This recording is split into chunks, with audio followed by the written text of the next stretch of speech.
that working.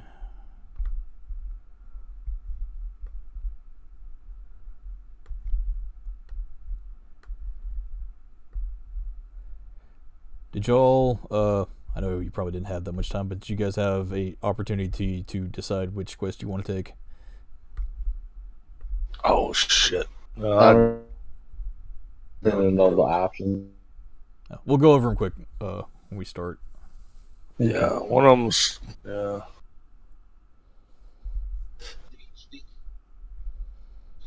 I want to travel north. You want to check the settlement one? That's what I want to do.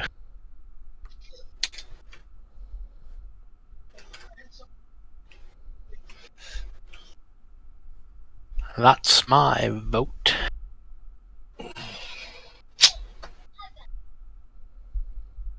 Wallace Higgins.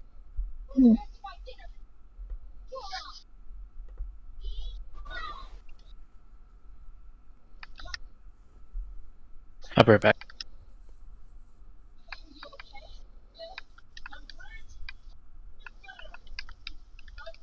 Okay.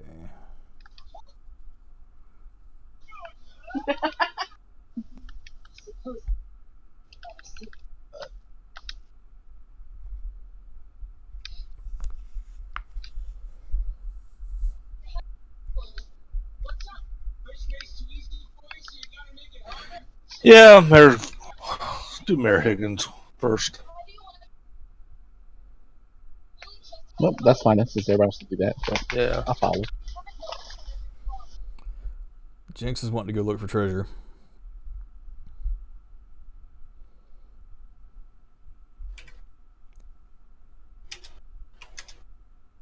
I mean, can we knock two birds out with one stone?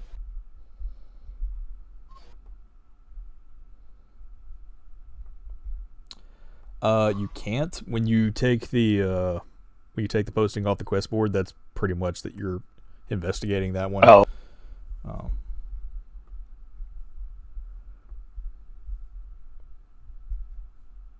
Oh. Since that's kind of your ticketing to get around to different places, it's like an informal acceptance. Gotcha.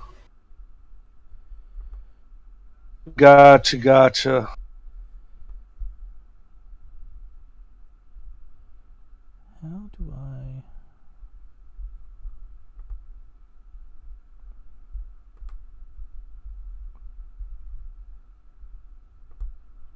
There. Okay. Alright, I'm not gonna fuck with this anymore. Alright. Share.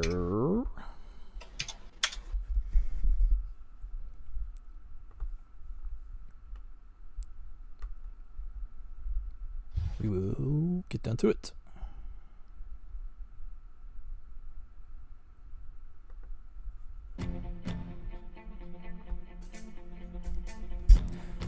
Last time, after a much-needed shopping trip, our heroes returned to their brand spanking new tavern and were instantly spellbound by the quality of their new home. With Crank's majordomo, Percy Straightfinger, manning the bar, the new tavern felt like a good step up from the horrors that the group had faced within the last week. After a brief meeting with the senior members of the Iron Tempest in the hidden war room, including Darius, who is now out as a half-elf, the party began their interviews to take on employees to run the bar while they look for resources to fund their rebellion. After a long process and one increasingly perturbed drunken goblin, the party hired on their new charges. The innocent yet talented Beemancer, Nella Mellifera, the seductive and fiery Flames in the Night, the gruff 5-star cook Brig Emberflare, the mysterious and alluring priestess Piety, and the towering yet unusual lion killer, and Brad's own mother, Marla Adams. Now, with a quest board full of possibilities, the group decides their next action as they take their first steps to strike back against the Norellian Empire.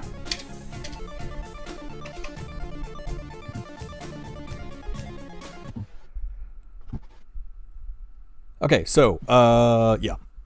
Before we get into it completely,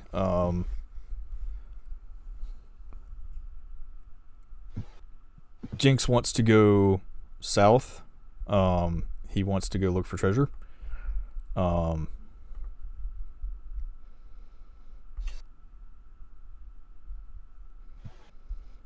Crank believes that he needs to, if he senses danger somewhere, he wants to go in that direction, so he thinks he would like to go north. Everyone else, Brett North. said north. Abram, you said north. Yeah. North it is.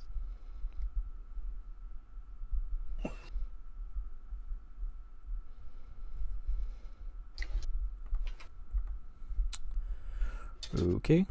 If that is the case,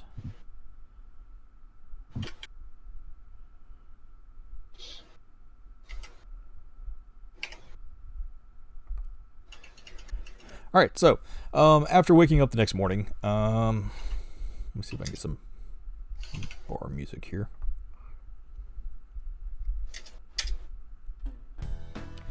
You all spend your first night in your new tavern. Had these very nice beds have been placed within your rooms. Again, each of the room is tailored specifically for you. Brad, you have like a small brewing area in your room. Abram, there's, excuse me, Flint. I'm gonna keep doing that for a while. Flint, there's a nice little shrine to Udea in your room. Verna, there's various boxes and coffers and things that you can keep some of your pilfered goods that you find in your travels. And Tonvar, there is a small workbench in yours that you can kind of tinker with.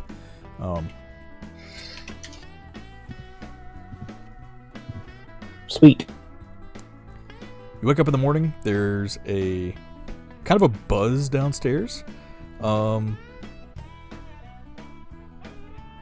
You're not quite sure. It's been a while since you've heard the sounds of jovial laughter and people having a good time.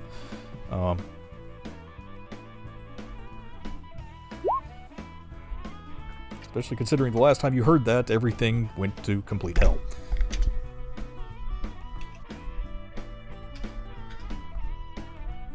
People seem to be happy downstairs. You can assume that the bar is actually opening up for breakfast.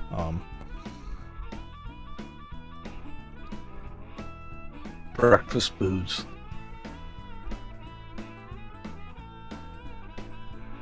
Yeah, they're not actually serving alcohol at this time, but since you have hired a cook, this is probably Briggs' first shift working for you guys.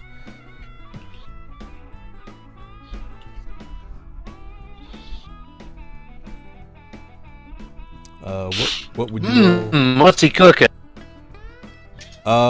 He has a very fine plate of eggs on the menu this morning, as well as some bacon that he managed to get in town.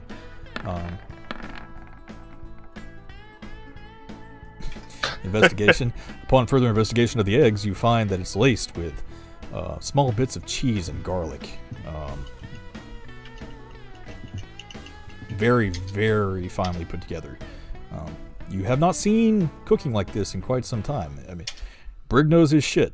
He may be a kobold, but he knows exactly what he's doing. And you sense that he might actually have some notoriety with him as well as he comes in. What all would you all of you like to do this morning?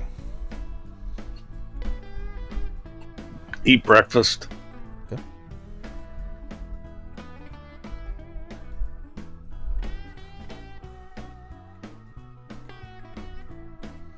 Make some stuff. What are you making?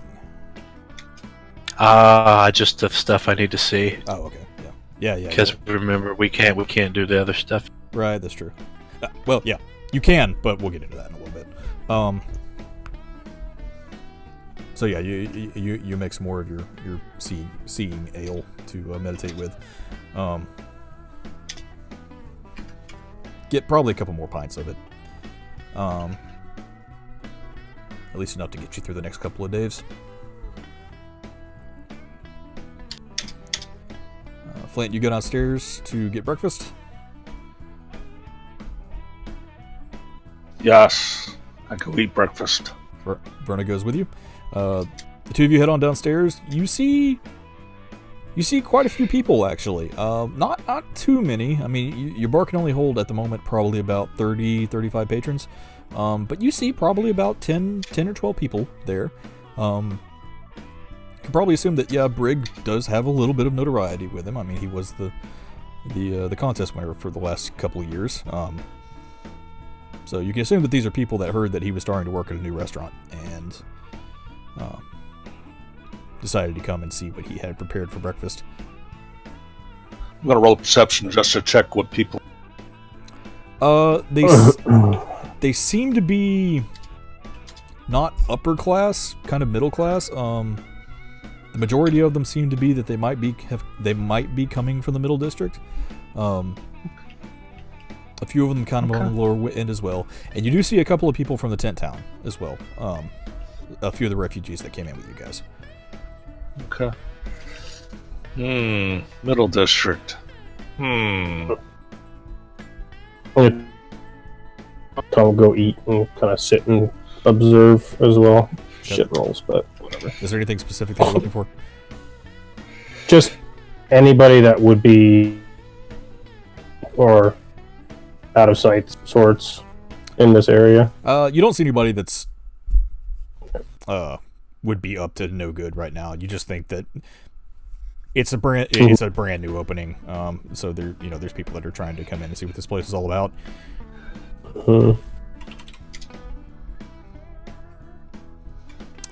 Percy's behind the bar. He's not serving alcohol yet, but he is giving people juice and things like that. He sees the three of you walk downstairs, and he says, good morning. How'd you guys sleep? All right, considering it's a new place, strangely comfortable. His beds are pretty good, aren't they? It's odd not having to fear for our lives for a few hours.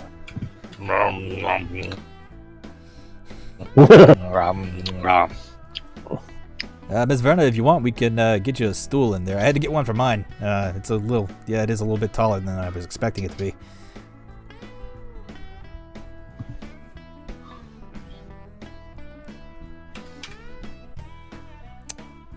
Yeah, so breakfast, eggs. Everybody want eggs?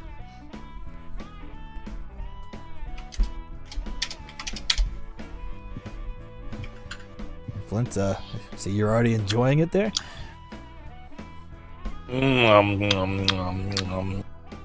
More.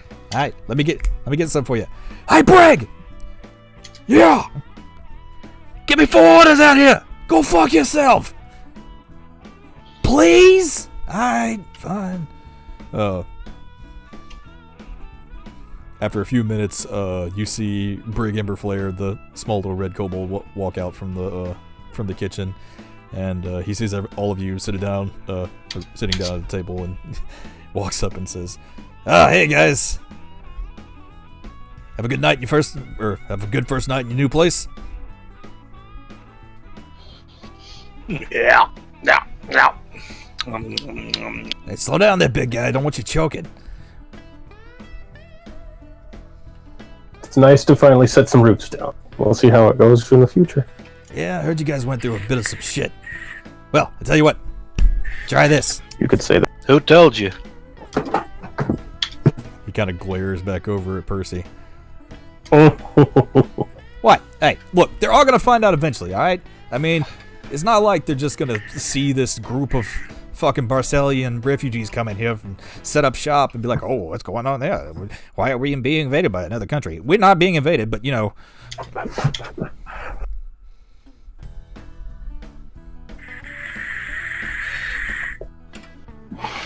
Well, I tell you what. Here. Try these. They'll put some hair on your chest. And he kind of throws each of you a plate of eggs and bacon. There's some very crispy toast on the side. Coffee? Anybody? Got any dwarven tea back there? Dwarven tea. I don't think so. Hey, Percy, we may need to go get some tea later. God damn it. Didn't I just go shopping yesterday? Bruno wants orange juice. Alright, 1 coffee and 1 orange juice. Percy brings you your drinks. It's all very, very good. Extremely good.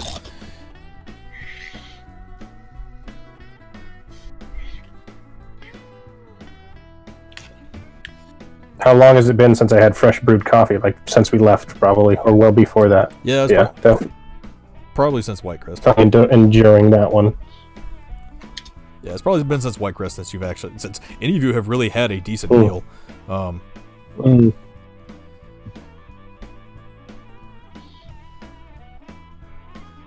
There was some food for you on the ship, but that was more just like, I mean, that's like hardtack and fucking yeah, traveling food. yeah, bread and gruel, a little bit of citrus, but other than that,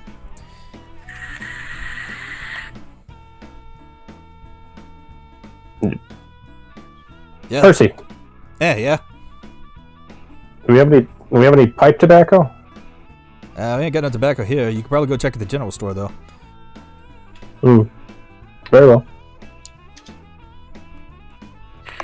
Around and see if I know any. Yeah, you can do a perception check, see if there's anybody you recognize. The blind monk looking. With a 19 though, that's still good. You feel a presence that's very familiar to you.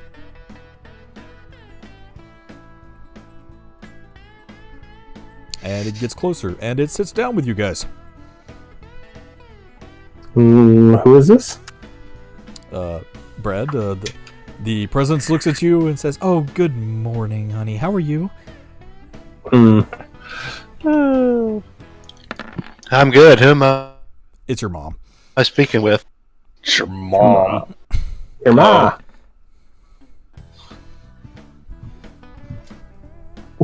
Well, y'all got... Of course you didn't.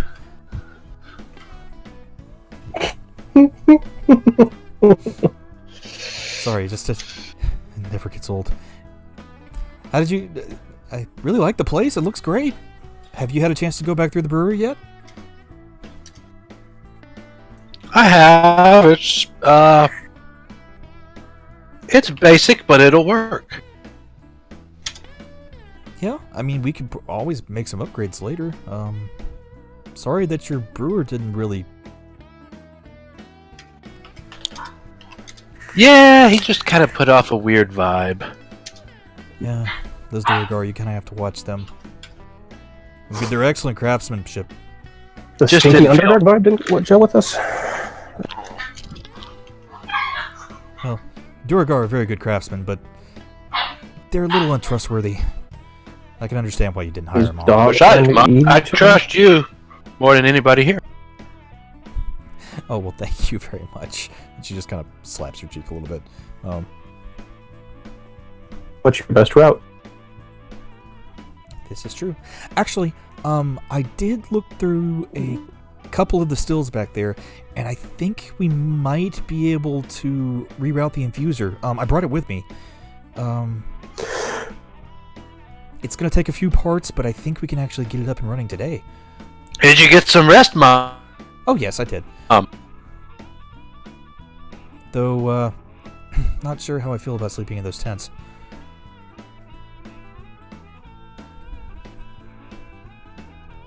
Mom has turned.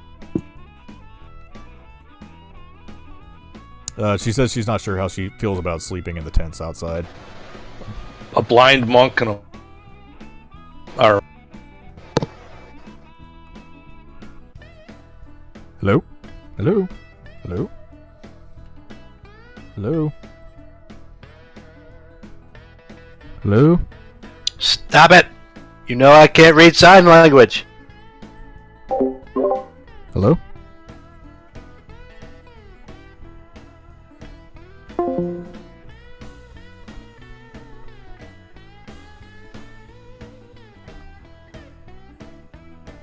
Hello? What's up, Mom? Ah, there we are. Okay. Well, Can hear you now. Sorry, I had something in my throat. That was really weird.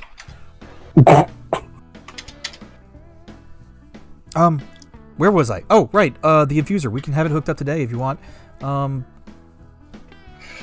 But yeah, I'm not so sure about sleeping in those tents.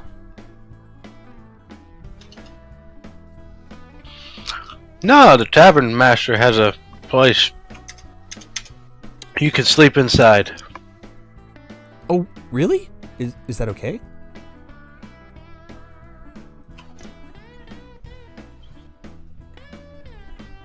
You don't mind, do you? No, we had it for whoever was running the tavern. Oh, well, alright. Thank you very much.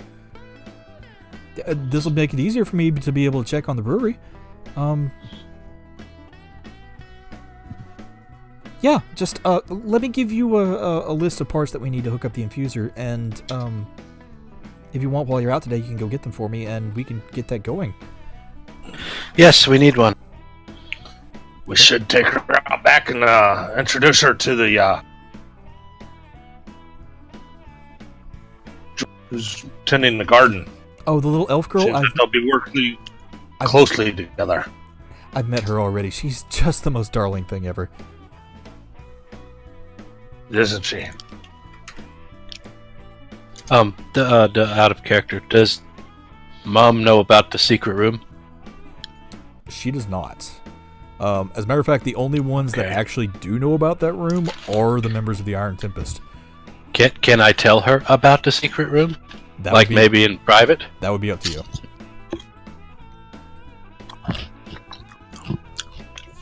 Come on, Mom. Let's go for a walk. Alright. So Marla's going to follow you.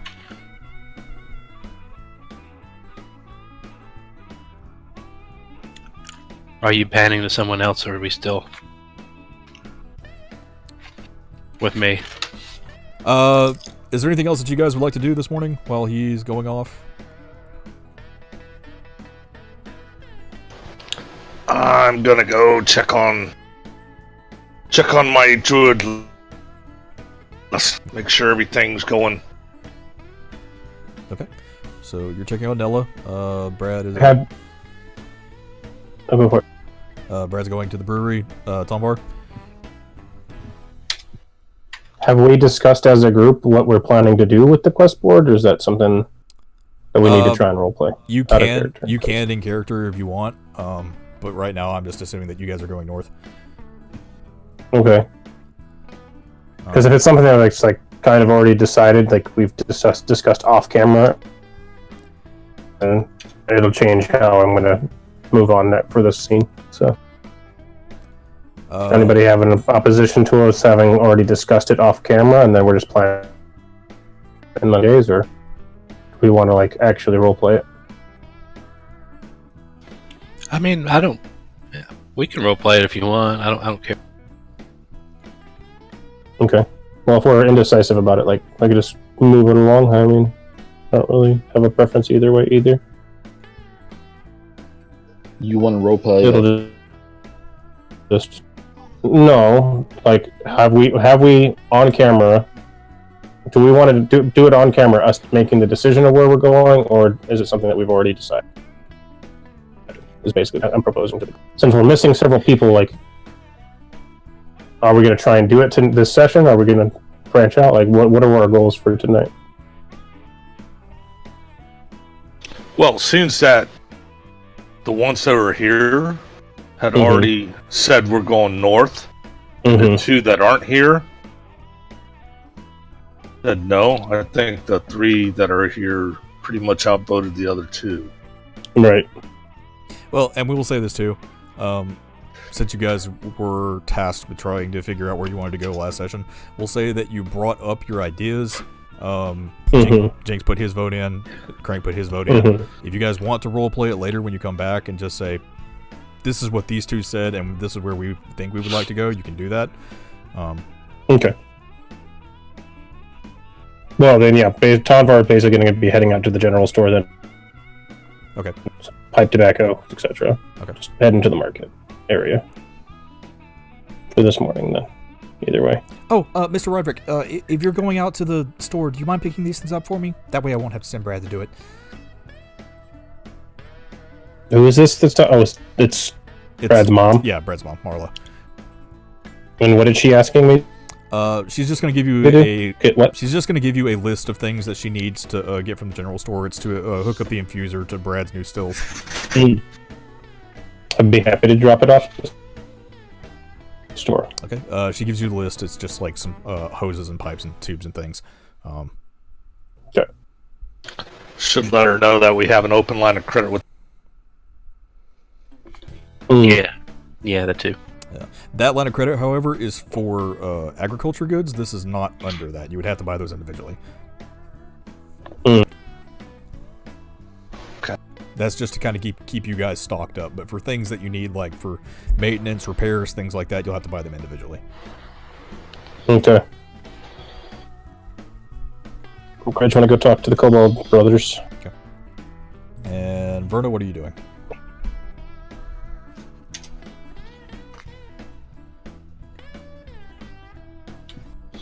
Drinking orange juice.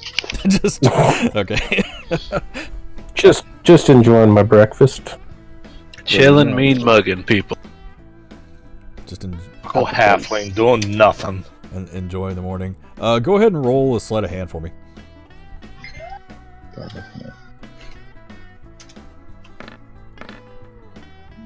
Jesus. Yeah, as you're sitting there enjoying your breakfast, a wealthier-looking middle district patron walks by. You kind of slip your hand in their pocket real quick and pull out about 5 gold. Can't help yourself. Typical halfling. Gotta keep those skills sharp. You sit there, Oh, that's nice. pull it out of their pocket, sit there, and just kind of flip it between your fingers and enjoy your drink or enjoy your orange juice.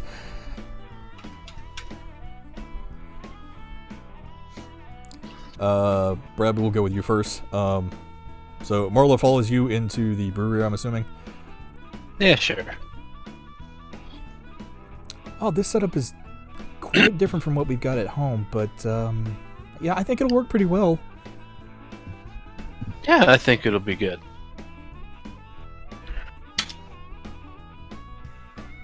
I want to tell you something that only the heroes know. There is a secret room in the, I guess it's like the back. Yeah, it's kind of close to where the kitchen is. Yeah, okay. It's not visible from, like the dining area, is it? It is actually in the dining area, however, it is so well hidden nobody would know it's there. Okay. But yeah, we do have kind of like a secret place. Oh. Or the password or whatever to get in, or the method of entry. Well, it's And also, that fellow that was here yesterday said some things that piqued my interest. like what exactly? You know how confusing things? Yes, the infusion process we were working on with the wine. You were experimenting it with the dwarven ale recipes as well. Right. To your knowledge, there's nobody else in the world that has practiced that. Correct? Not that I know of. I know your father first got the idea from the mage college to the north. I don't know of anyone who ever actually put it into practice, though. Maybe the nomads, but it's doubtful. They don't really brew much. The reason I say this is I think it's a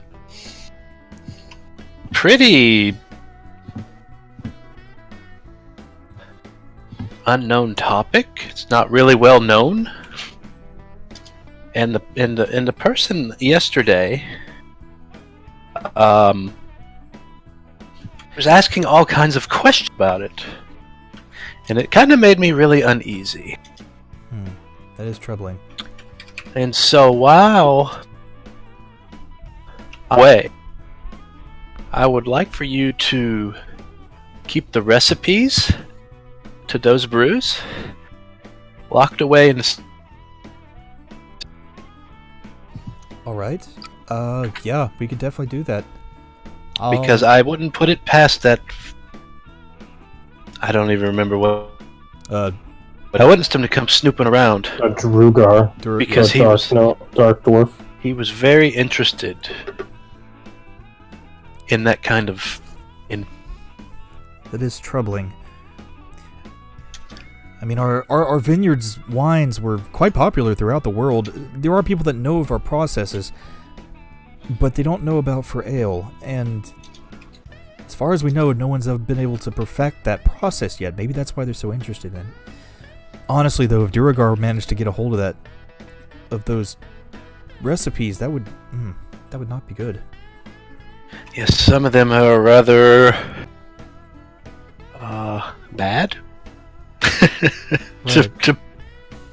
Well, if you think about it, they'd be able to basically slip through any kind of magical concoction without any fear of it being detected.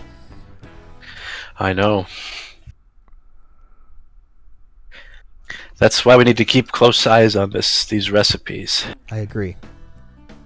Or, well, I'll keep an eye on it. You keep a hand. And she kind of pats your hand. But, yeah.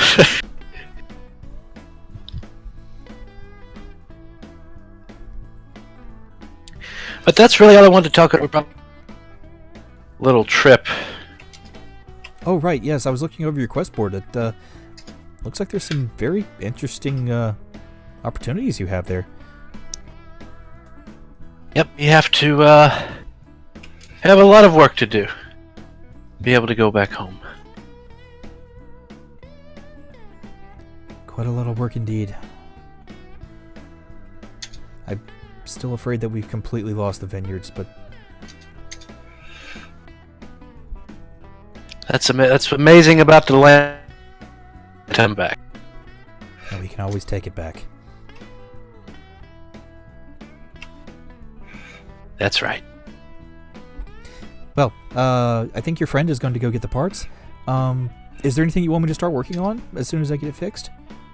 If we have the stuff, we can work on a. I'm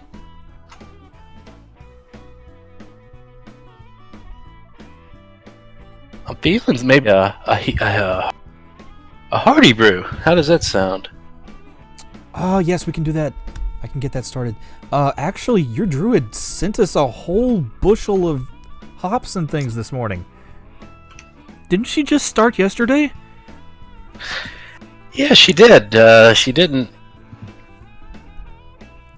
died too long, but she was very eager to get started with her job. She is really good. I think you guys have found a keeper there. She's quite cute too, by the way. Mom, I'm just saying. A beekeeper, Mom? I'm just saying. Really, Mom? Would like to have some grandchildren sometime. Anyway. Okay. Okay. We'll deal with that when the time is right. Well, we have a little more pressing issues right now, Mom, than that would just be a weird looking. I mean, my assumption is it would be Dragonborn, but anyway, right, we have more pressing issues. I'll get started here. And I guess you guys have a meeting this morning.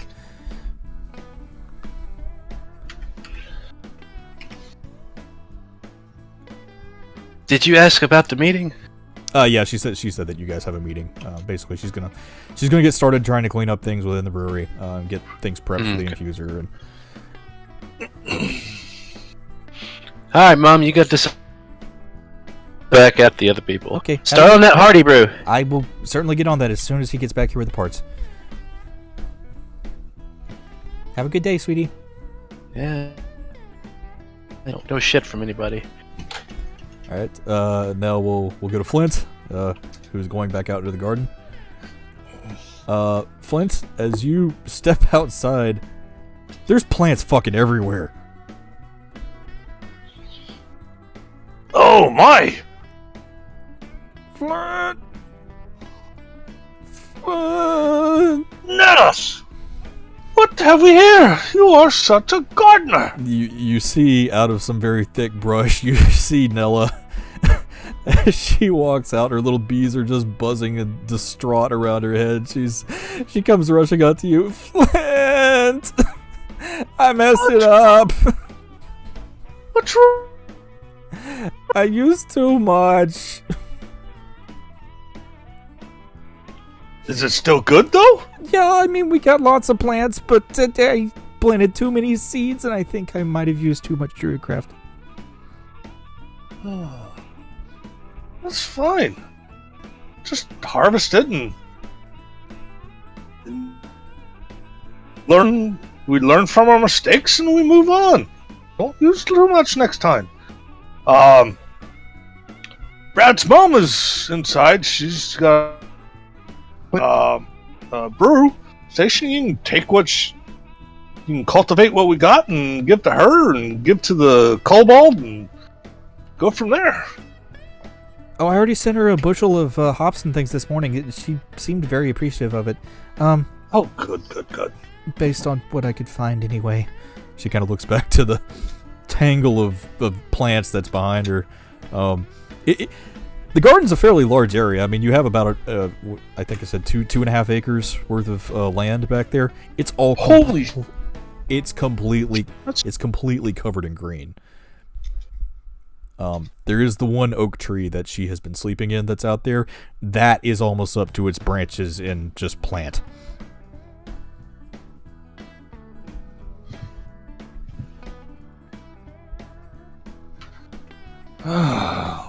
My.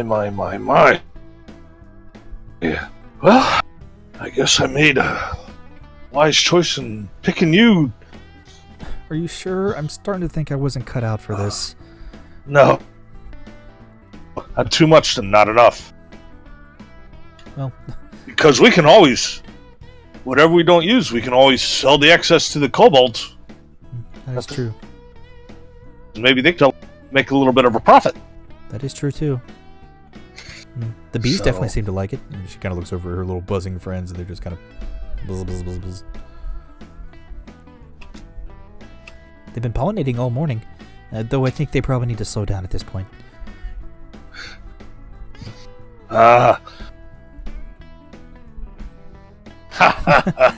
Yes, busy little bees. So, are you all leaving soon? I heard you talking last night. We're just doing some last minute things. Ate some breakfast. Did you eat already? Oh, yes, I did. Mr. Brigg gave me some eggs this morning. They were very good. Yeah, they were. We're gonna go and got a couple of quests on the quest board. We're gonna start knocking those out, getting our names out there.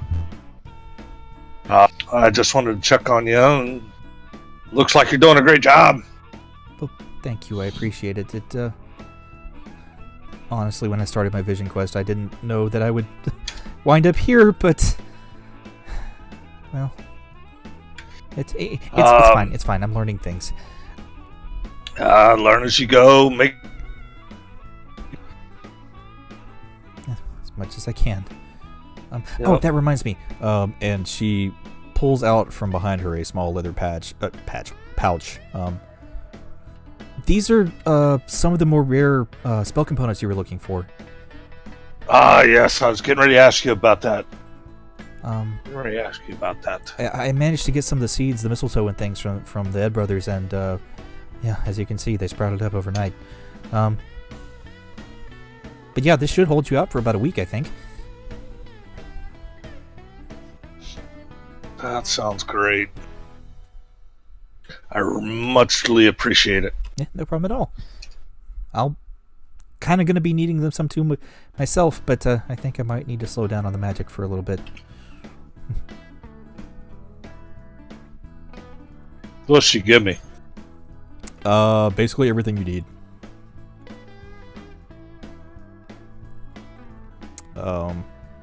I'm not sure exactly what all components you do need, but yeah, okay. Yeah. My components. She's getting you all your spell components. That's why I'm so glad you guys got the garden, because I don't have to worry about that now. All right, lass. Is there anything you need from me?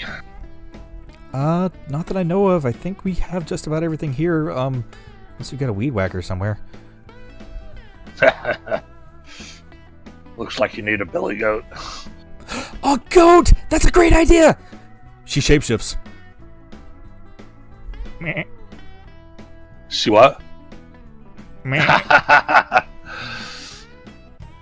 Oh, lass. Ah, yes. That's underneath its gruff chin. Meh. The goat seems a little odded out by this. She shakes her horn a little bit. The bees are still buzzing around her head. She's actually still wearing the deedly boppers too, as a goat. Say what? She's still A goat, wild shaped with the little bee buzzer antenna thing. Oh.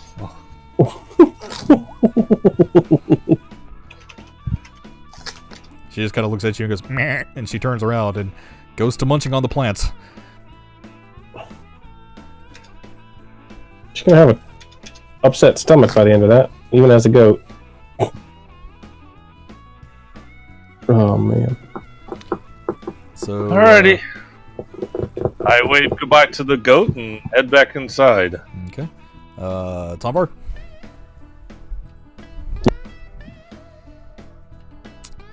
Is there anything in particular you're looking for at the general store besides the tobacco? Pipe to or the still or whatever, the infusion device, the list. And then I don't know if anything with more detail for where we're headed. I'm not sure if it. Excuse me. I'm not sure if it said it in the quest document, but Mayor Higgins is going to give you guys a map, Okay. so you don't have to worry about that. Okay. Then never mind. Yeah, because that'll come directly from Chamber of Commerce, so they'll be able to give you that information. Okay. Yeah, walking to the general store. Eduardo is still behind the counter. You don't see the other two though. But the bell dings and he sees you walk in and, oh hey, Tonvar, right? Eduardo? Good to see you. What can I do for you this morning? One of the brewers need this list of components for ice. We'll put the counter and hand it to him. Okay, let's see here. Copper tubing, a couple of rubber hoses. Yeah, we got all this here. Gonna come out to about 3 silver, I would say. Okay. I'll hand it to him. Okay. Murder on. I'm also in the market for some pipe tobacco. Pipe tobacco. Mm-hmm. Let's see. Hey, Ed! Yeah! We got any tobacco back there? Yeah, give me a second. Let me see. It's up on the top shelf. You gotta wait for a couple of minutes. Then you hear, ah, fuck! And you hear a loud crash. I'm okay. I got it. And you see Ed kind of stumble from the back. He walks up and he's like, Tombar. Hi. Yeah, this is I think this is the stuff you're looking for. I'll take a look at it. Okay. It's very fine tobacco from the Southern Empire, or what's remaining of the Southern Empire.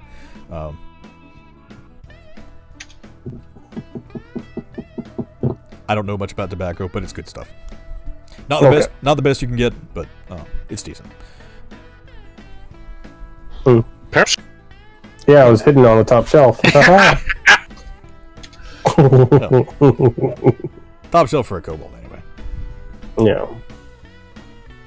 That's like anything above 3 feet. Okay. Yeah, exactly. So hey, that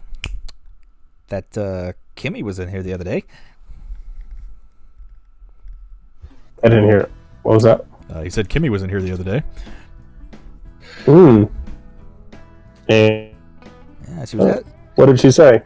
She seemed very impressed by you. Said you had some very interesting research you're working on. Mm-hmm. I try. Progress is slow on the road, but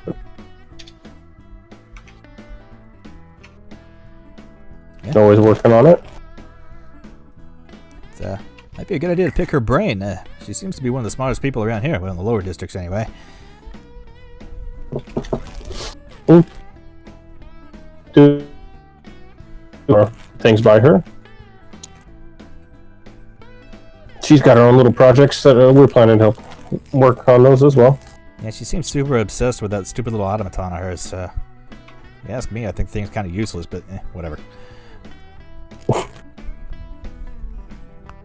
And she's trying to make it fly through unconventional. Yeah, I don't know how you're gonna make stuff fly in the air if you explode it. That just... Sorry, my brain just doesn't think like that. It may have been the box I took to the head. He kind of rubs his head a little bit.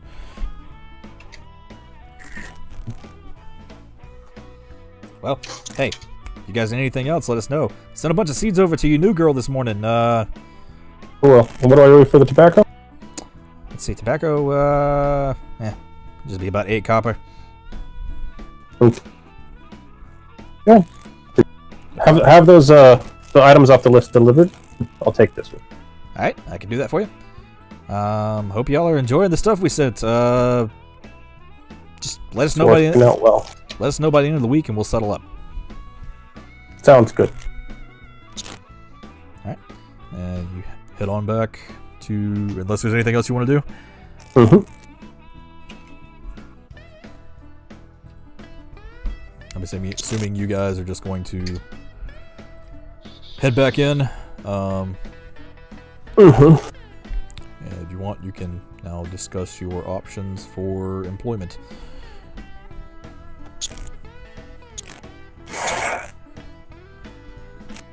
Shall we head to the war room, gentlemen, and decide what we're doing next? Yeah, sounds good to me. Well, you don't actually have to go to the war room for this stuff. This stuff you can actually discuss out in the open. Oh. Yeah. If there's any kind of guerrilla missions that the Iron Tempest Collective I gotcha. needs you to take, yeah, that'll be down there. So, see, most of us think that the political mission for the mayor is our best bet. Are we agreed? I think it would be the best way to Get our names out there. that and form kind of a relationship with the mayor. It seems the best to repay him for his kindness. Well, Also, that Crank agrees, and he also points out that he feels like there's something not right about this whole thing. not to mention, if the gemstones are as precious as they seem, could increase the wealth of the city, make the give the mayor would owe us for, well.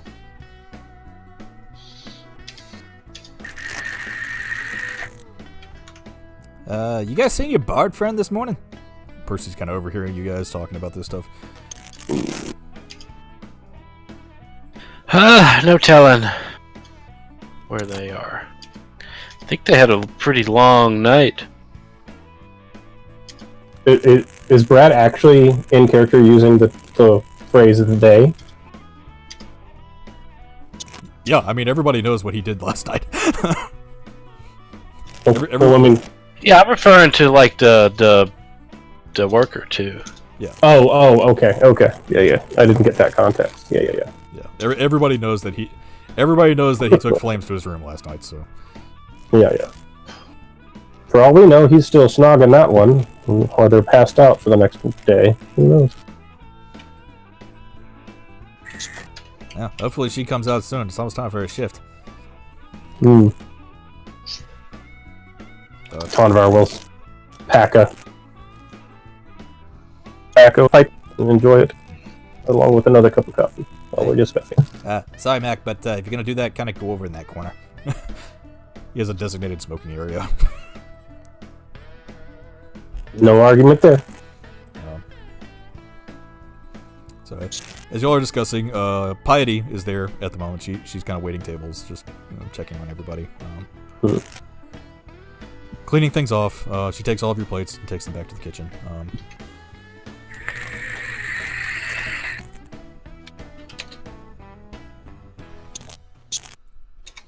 And Crank's going to say, well, if we have no more business here, I think we need to go talk to Mayor Higgins then. Very well. Next show. Okay. Dun-dun-dun. Alright, Crank will take the flyer off of the quest board, and this will serve as your entrance into the upper districts to get into where the mayor's mansion is.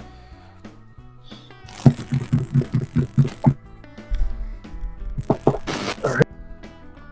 I have had bar music playing this entire time.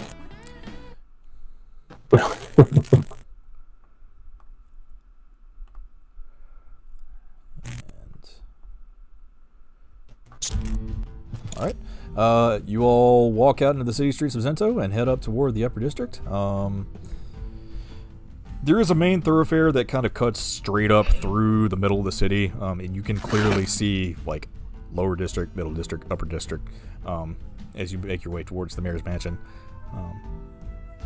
Going through the middle district, you notice that the buildings are a little more well put together, a little bit fancier than what you see in the lower district. And again, as you get to the upper district, beautiful white marble columns. It's just a very extravagant place, basically. You walk up to the mayor's mansion, knock on the door. Crank does anyway.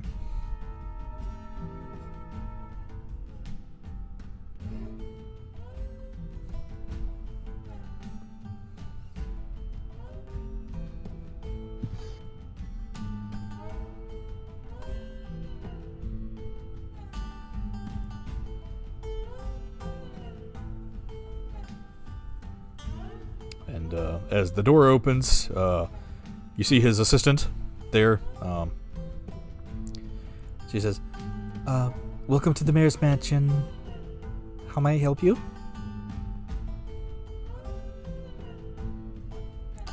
Crank just kind of looks at her and says, we have a meeting about this. And he holds up the quest posting. Oh, wonderful. Give me just a minute and let me see if he's available. She'll go back out, and after about a minute or two, she'll come back and...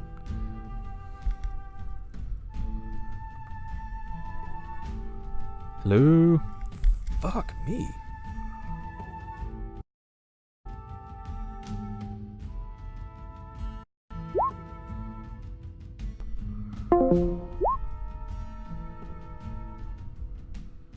Hello? Hello? Okay, there we go. Man, I don't know why this thing keeps dropping tonight. That's weird. Yeah. What was the last thing y'all heard? Yeah, you said the building there. Oh, okay. Well, dang. That was way back then.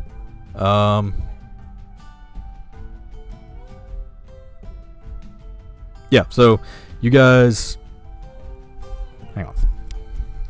There. Okay. Yeah, the building's very well put together. You make your way up to the mayor's mansion. Crank's gonna knock on the door, and Mayor Higgins' assistant opens the door, and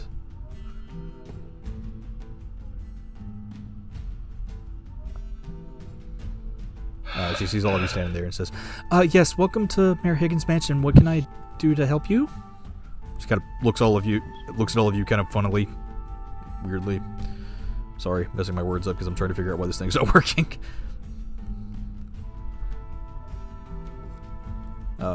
Crank is going to hold up the quest posting and said, we are We are here to ask about this. And she looks at it and says, oh, right. Let me go ask him and see if he's available at the moment. Give me just a minute.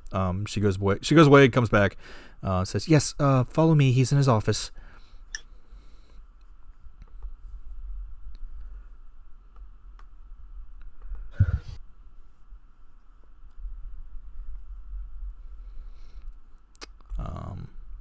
And you all make your way through his very extravagant mansion. I mean, you've been here before. It's very, very well decorated.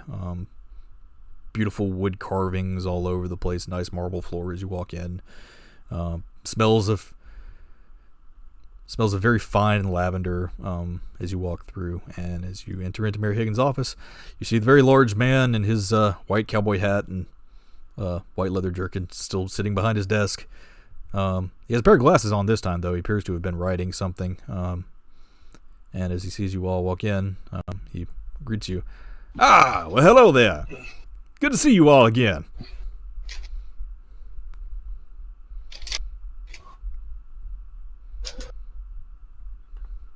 I just kind of nod.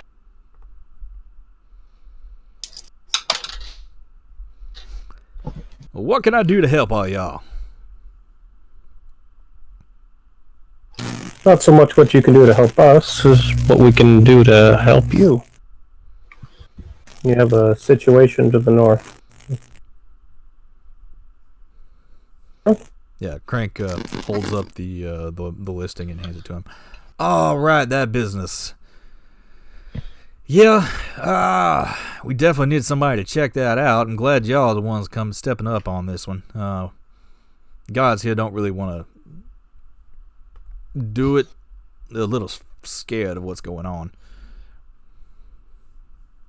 Can you give us any more details? So we got this little settlement up north called Doveport. They do a lot of trading with the local dwarf tribes and things up in that area coming out of the mountains. Get us a nice handy heaping of gems. We use them gems to trade around for grains and different agriculture supplies and things that we need to keep things running around the city here.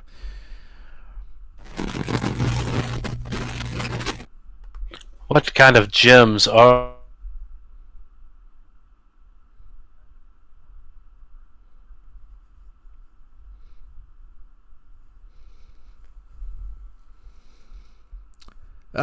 They're just the basic mountain dwarves, I believe.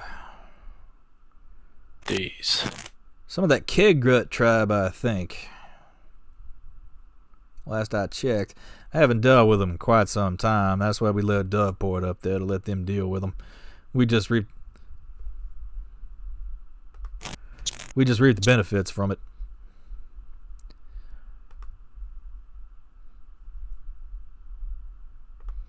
They send us all kinds of rubies and things like that in.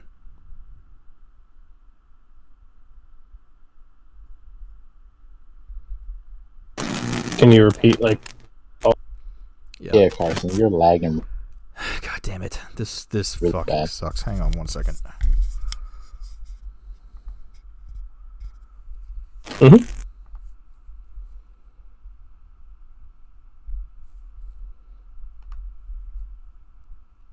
Hello?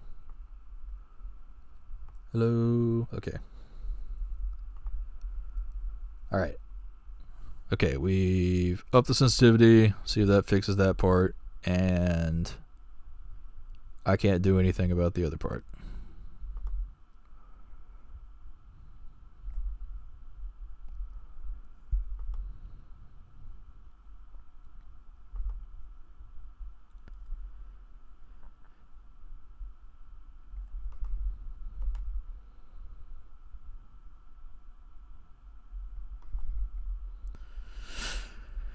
Oh man, sorry, give me just a second here.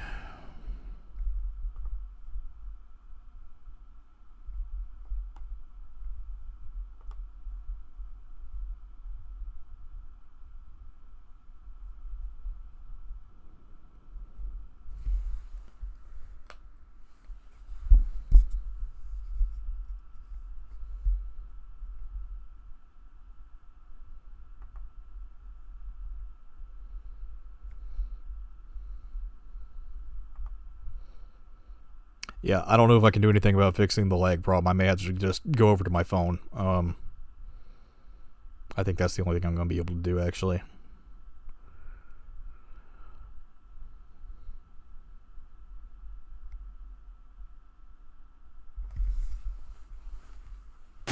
What is the nature of these dwarves and the gems that they provide? Give me just a second. Let me switch real quick.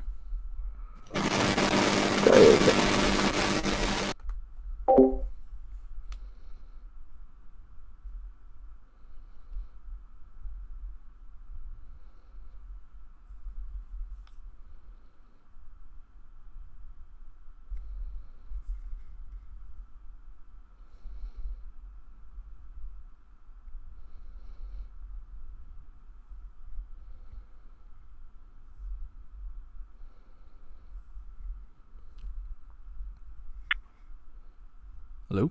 Hello? Hello? Hello? Hello? I can hear you, Carson. Okay. Hello. Okay. Hello. Yeah, I know this doesn't sound as This is all I've really got right now. So, all I've got right now, so. Mm-hmm.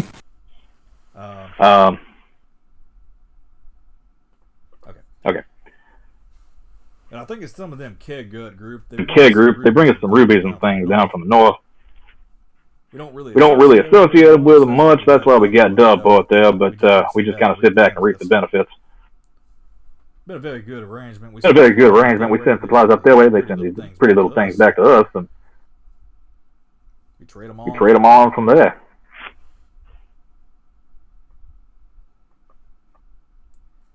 Problem we've had is within the last few months we've stopped hearing on things from them completely. Last shipment we got was, I'll say a month and a half ago.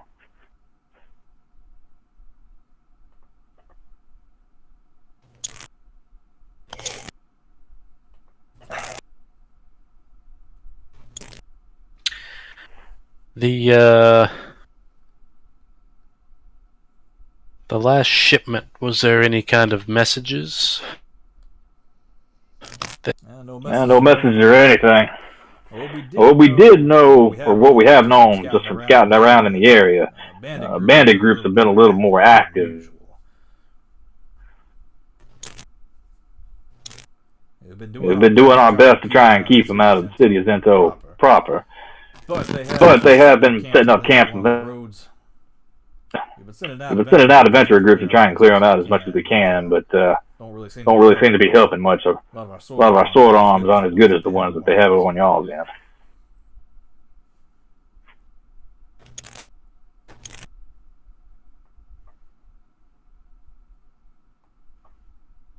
So you've not heard from either directly or the settlement of Doveport for how long? About a month and a half. No communication whatsoever. Haven't been been able to any kind of spells through, any kind of pigeons or birds or anything to send a message. Any runners that we've sent have gone missing, which is the most troubling part. But again, bandits, we don't know. How many bandit groups are we talking about? Yeah, not quite sure. My best bet would be to try and make your way. Seawell. God captain there by the name of Walter Bladewalker. Excuse me. You'd be able to give a little bit more information on the bandits. In the area. So that's our first step. Then we investigate in Seawell. Got any maps show us along the way there? Yeah, of course we do. Kind of snaps his fingers. Darling, would you mind these people some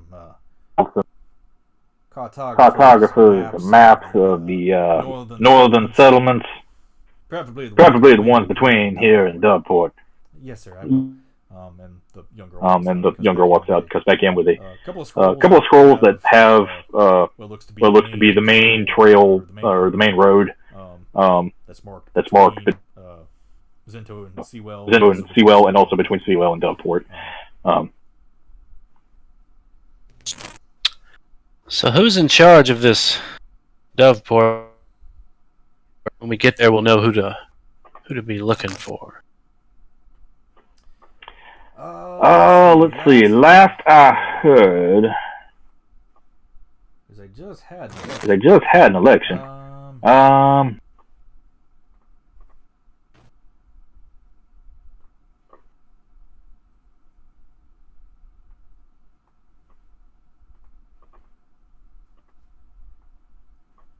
guy by the Guy name of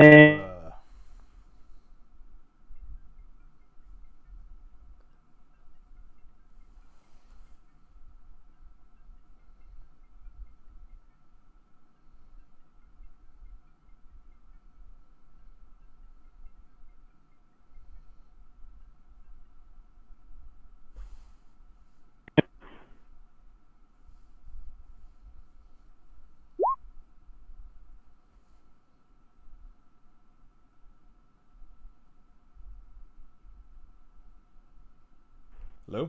Hello? Hey, sorry. Hello. All right, that a phone call. Oh.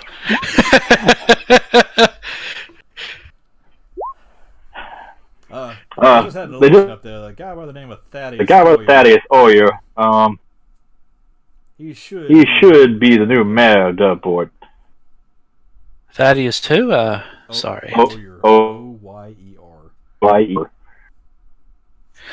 Okay, you said they had an election. Is he re-elected or is he first timer? He was re-elected, I believe. Not quite sure, honestly. I haven't been up that way in a while myself. Interesting. Do you know of any possible troublemakers other than the bandits? Do you have any enemies that might try to disrupt this thing you got going on with them? Nobody who dare try even stepping our way.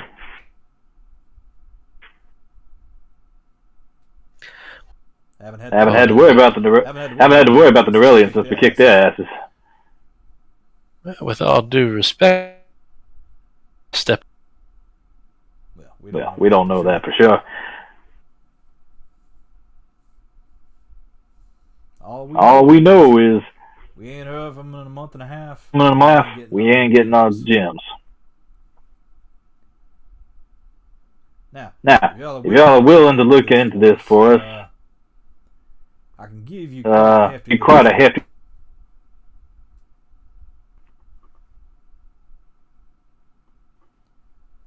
Well, what are you offering? And what? Just instigation, or are these upon re-establishment of the trade? Simple investigation if you can. I'm sure it's probably nothing more than the band flow with things. Just get up there, make sure everybody's still okay. If you find anything interesting, for sure, bring it back. We might be able to compensate you a little bit more. But for the most part, just make sure that operations are still going. If you can, try and send back any more of their shipments that they need help with. Try and clear out some of those bandits on the way as well. Very well. And what kind of compensation are we talking about, Mayor? Do all this for us. I can give you, say, about 2,500 gold. And I can give you about 1,500. About 1,500 in marks. Compensation. Everybody agreed? Any opposition? Sounds good to me. Sounds good. Alrighty, we are settled then. And he kind of stands up. He leans over and shakes all your hands. Mm-hmm. I heard that new bar of yours has been going pretty good this morning. Heard you got yourselves a fine chef in there. Very pleased with the progress. Thank you, Mayor. Sounds like y'all got a good little bit of business going on over there. Heard that chef was a kobold too. Very interesting. I can appreciate a group who is inclusive of all the lesser peoples in the area. I don't mean to call them lesser in a derogatory sense. I actually do appreciate all they do for us here. They just don't get looked down too highly.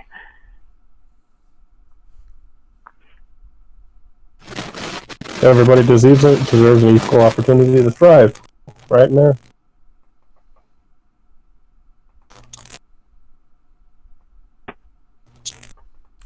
That is true. But I guess y'all need to be gearing up then. If you want, y'all can leave it. Got any more business you need to do today? And I look forward to hearing from y'all after you get this business settled. Thank you, Mayor. We'll get the information as quickly as we can. Alright, so you all have your first quest. Leave out of Mayor Higgins' mansion, head back to whatever the name of that bar is, because you guys still haven't settled on a name, I think. It's the Lusty Barmaid for now. Alright, head on back to the Lusty Barmaid. So,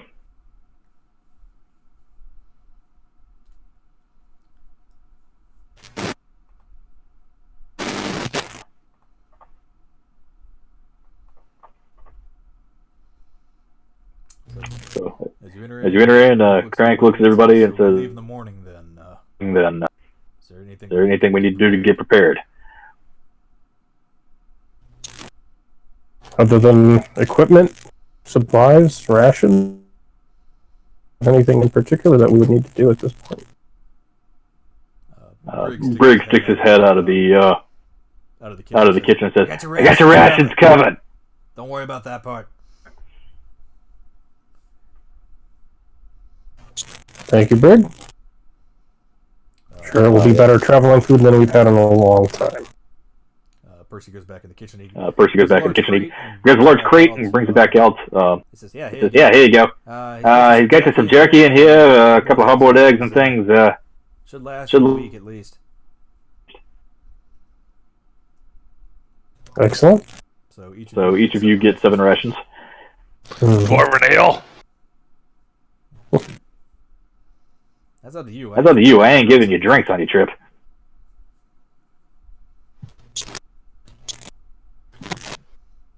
I mean, you got a brewery, dude. Like, what do you want me to do? I'm not giving you the top shelf shit.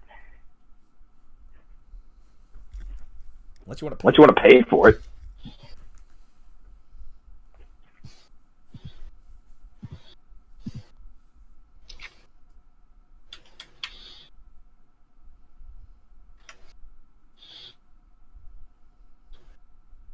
I think we'll be fine with whatever we can acquire from our own stores.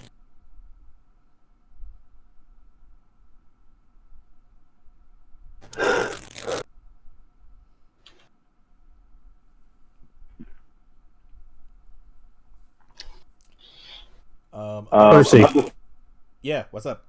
Well, one small thing that I need you to do. What's up? That letter of authenticity for the staff. Oh, right. Actually, that reminds me. The other guy that was on the quest board. I think his name was Giles Hornblower. That's your historian. The historian. Very well. Maybe we can follow up after we've completed this quest. If you want, I can go ahead and put in a request. Maybe you check in with him later. Well, very well. See what you can find out and what he would require for that. Yeah, no problem. No problem.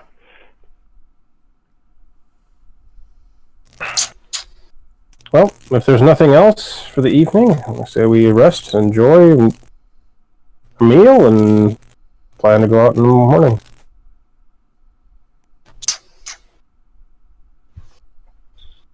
All right. Is there anything you guys would like to do in the afternoon?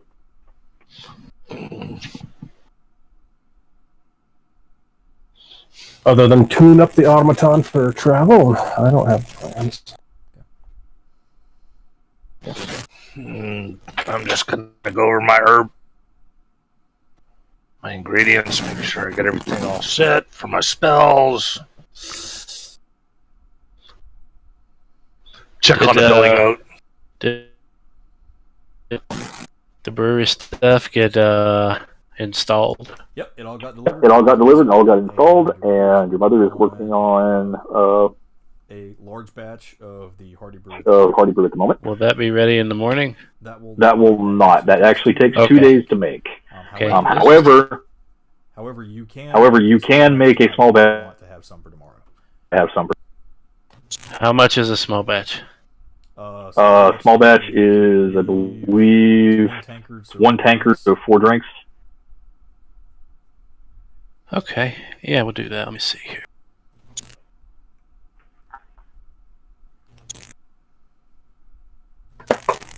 Yeah, you can make it. You kind of fill your gourd up. Pour it up full of this stuff after you set it brewing. It will. We'll say it'll brew overnight, but you don't have any problems. You kind of mixing the infusion process. Goes well, so you'll have plenty of that in the morning. Okay. Oh, and also in the little storage where we keep the stuff, I'm gonna take out the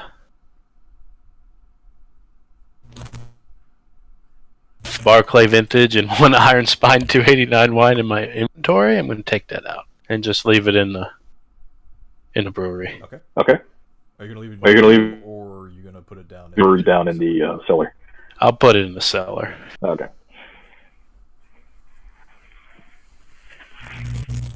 Oh, and also, yeah, okay, we already took care of it. Actually, I need. He's actually bought a very nice for it. Don't lose that. Yeah, of course not. You can't run this business if we don't have this thing. That's right. Don't lose it. Verna, Crank wants to pull you aside real quick.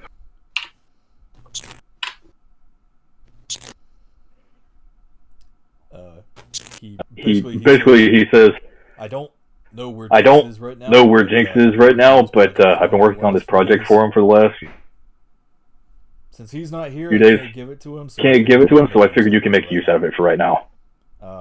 And he is going to give you the dagger that he's been working on.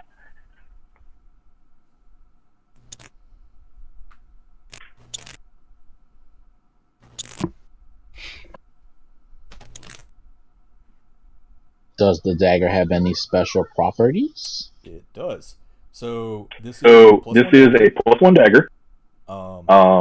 Because he rolled very well on his crafting roll. And what it does is on hit,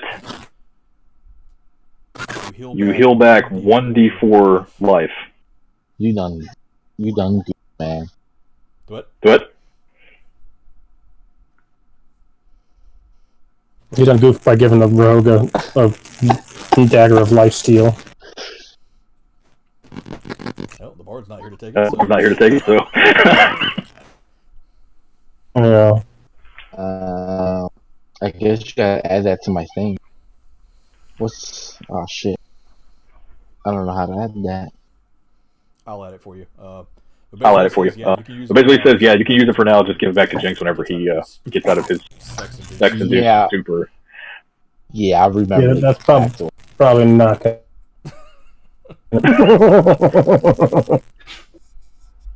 Be interesting when Jinx finds out Crank gave it to Verna, and Verna's failed to mention it. Let me see what else. To be fair, I rolled, and that's what happened. So. Just going to make that known. Alrighty then.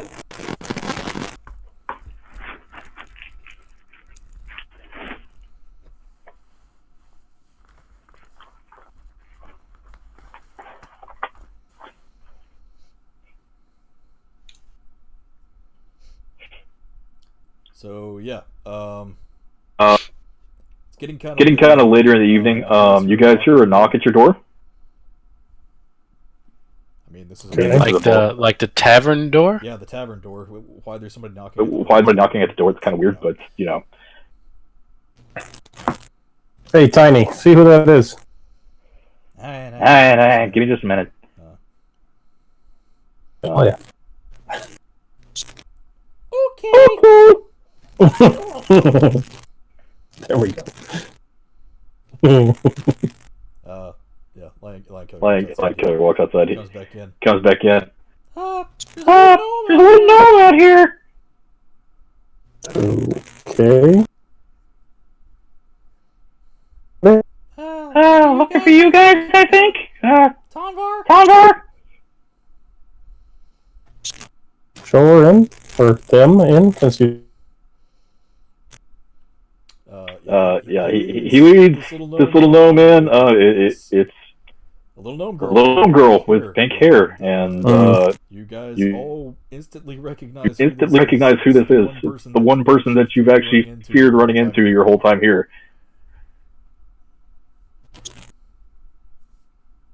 It's.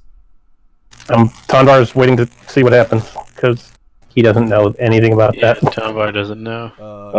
Crank immediately tenses up, and you see him flip his arm. Flint doesn't know. What's that? Whoa! Gimme. Whoa! Okay. Whoa! Okay, look. I'm sorry. I didn't know it was going to be this hostile. Craig looks at her and says, "You got 5 seconds." Look, I understand what you think I did before, and no, it wasn't the greatest. You gotta understand, I'm not out. I never was. Crank, you know Kimmy? We had some run-ins with her before.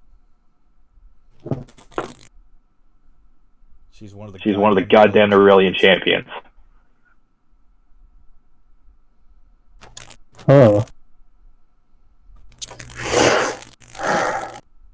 Well, that complicates things, doesn't it, Kimmy? I thought it. Look, I'm sorry. I heard you guys were in town, and I needed to come by and say something. Fucking. You have to understand.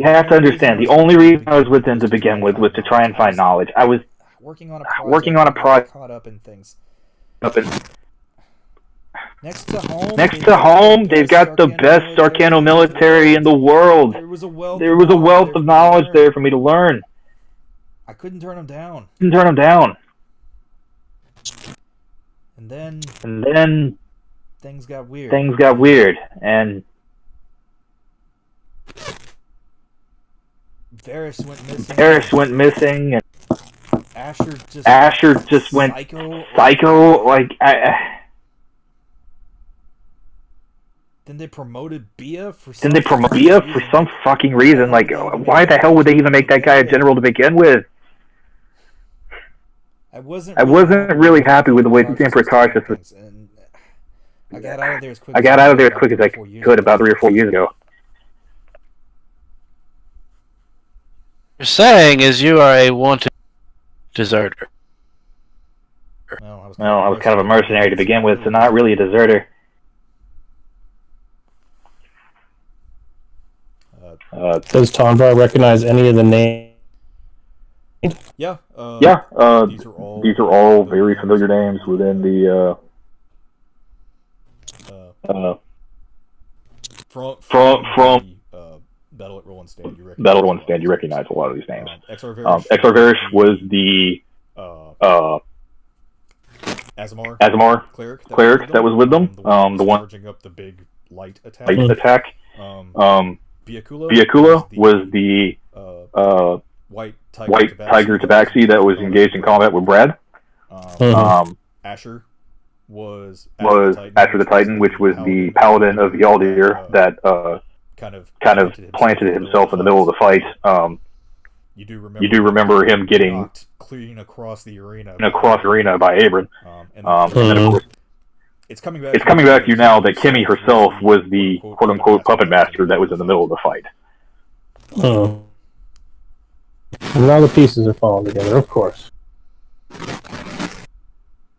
And I probably don't gain much insight into her intention. Yeah, not really. I mean, she seems pretty honest about everything that she's saying. Mm-hmm. So are you being tracked?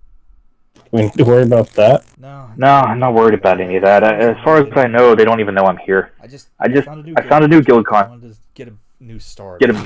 So I moved here. You have to believe me. I don't want anything to do with them anymore. And I feel really bad about what they did to you guys. And then Tomvar, I heard that you were with. I really didn't have much choice but to come and say something.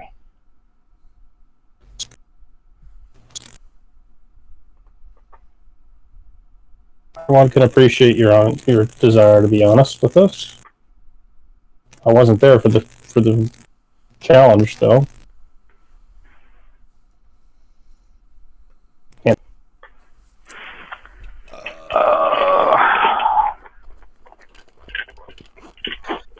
So what else do you know about Buffed?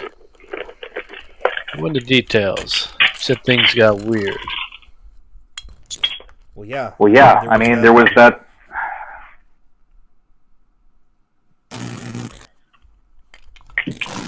There was the previous advisor that Emperor Tarshis had. He went missing, and then Drakus showed up. He just kind of started running things. Emperor Tarshis went missing for a few months. He came back. Then he went missing for a year or so.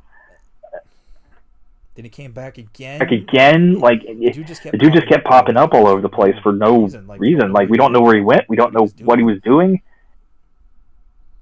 And then, like I said, missing.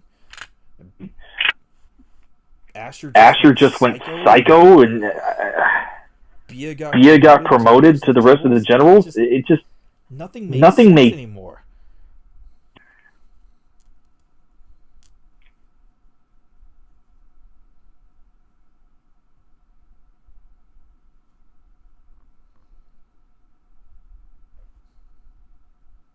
Anyway, I'm sorry if I caused you guys a lot of heartache here. Okay, Crank is not going to kill her.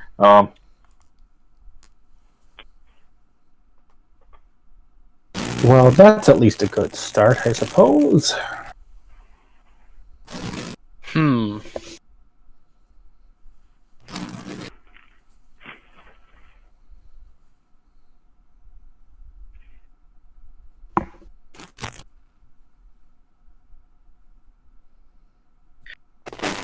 Do you know of any necromancy projects they might have been working on? Let me check. Oh my. Yeah, I mean, Drakus was heavily into necromancy.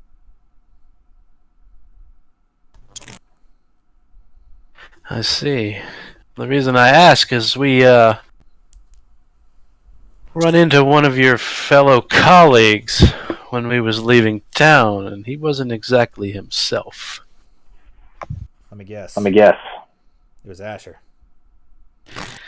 You got it. That was one of his biggest projects.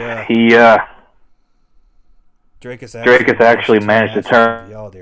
Made him renounce his god.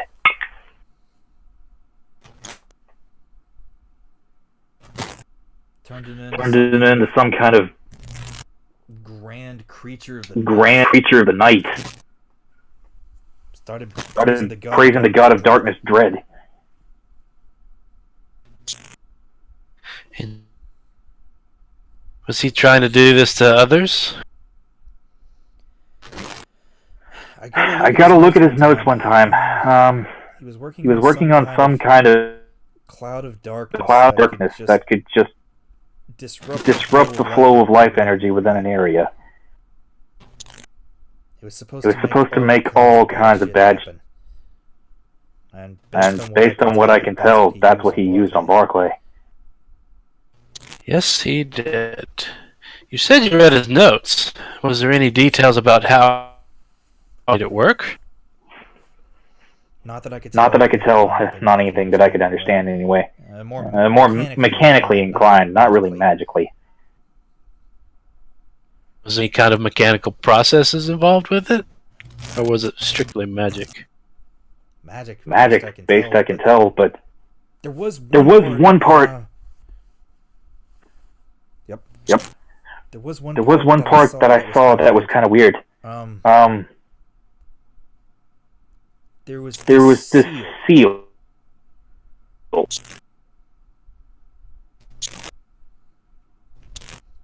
Best I could tell from the diagram, it was about the size of a dinner plate. You don't know what she's talking about. But it was jet black. It looked like it actually had the symbol, the religious symbol for dread. I think he might have been channeling through that. Is there any kind of creature? It looked like a spider. A spider. Yeah. Spider, maybe an octopus or a crack. Positive it was a spider. A spider? Okay.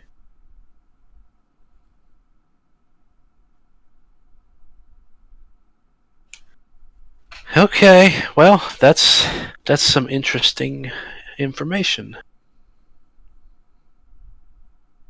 Again, I'm sorry for everything they've done to you guys. Tanvar, actually, I do have something for you. Okay. She pulls out a very finely crafted leather-bound book. It appears to have kind of like a sparking diode on the actual spine of the book itself, and in back there's a flap. Okay. I got in contact with the guild man. I understand you were a journeyman back in Barclay. Mm-hmm. Well, I managed to get you a guild missive. Excellent. She'll hand you the book. If at this point, will I have had time to review her notation and like give her back something on her project? With everything that's been going on within the last days, and you didn't do it last night. I'm gonna say no. Oh, okay. Then,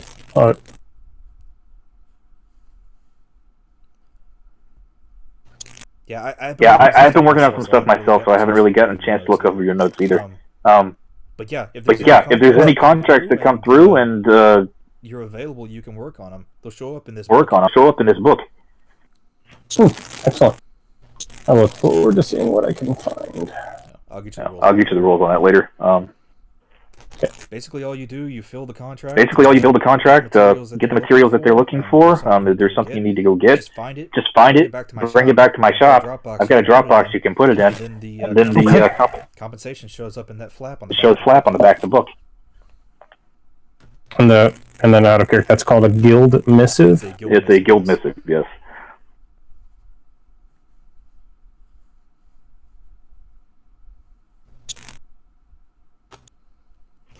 Awesome.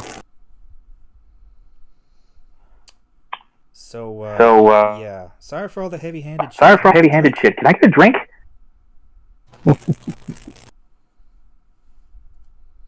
Convo, look to the rest and see if they relieve. As long as you're paying. Crank is still very wary of her. You kind of see his eyes shift a little bit as she walks into the bar a little further.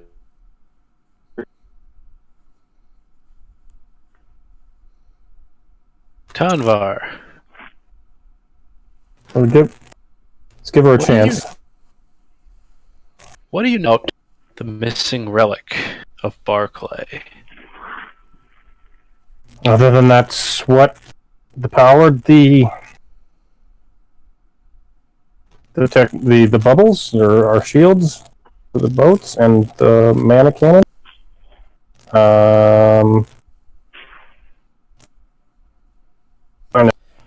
You know that there was a relic that the royal family of Barclay had been using to kind of protect their ships. It was more of a showpiece. They were doing some magical experimentation on it. One person in particular was doing magical experimentation on it. But other than that, they didn't really think to it other than it just being magically inclined. The whole reason that there was such a push for it before the battle at Roland Stand was because the Norellian Empire had asked for it as tribute specifically. Other than it being some sort of power source and some viewed object, and that the Norellian Empire wanted it, I don't know much beyond that. Brad, go ahead and roll. I'm not sure if you would remember this or not. But go ahead and roll intelligence check so I can tell you.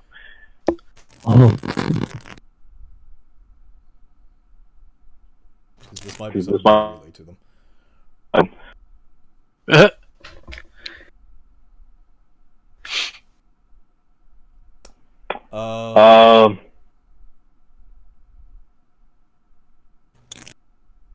Let's see. How do I say this? You do remember Drakus mentioning it whenever he showed up at the celebration. Yeah, I mean, we're talking about the thing we never found, right? Right. Yeah, okay. Because we still technically haven't found. It's true. And I just kind of out of character. I remember our chat with the wizard, the king's wizard or whatever, bookkeeper. Horse. Yeah. Horus. Yeah. And he was telling us some things about it and how it had some magical powers or whatever. I just wondered if Tomvar knew anything else. It's been difficult for me to have known much. I wasn't involved in the initial research. No, I know, but it's never know. Mm-hmm. Crank will get the two of you and say, that's the whole reason why he murdered King Roland. Ooh, what? The whole reason King Roland was murdered was because of the Seal of Barclay. You said he, as in the Emperor, correct? Yes. Yes. And we still haven't found it? There's no sign of it? We don't even know where to start looking? Been no sign of it from what any of you can tell. The only trace that you've even had of it recently Tomvar, was the shards. And you're the only one that knows this, Tomvar. I'm not going to share that at this point. I don't.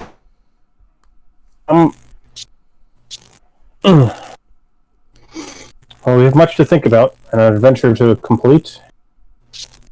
I say we retire for the evening. Get ready. Yeah.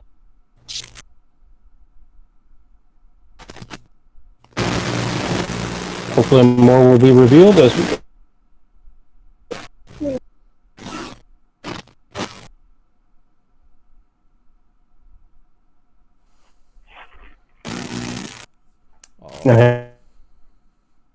Before going to bed. All right.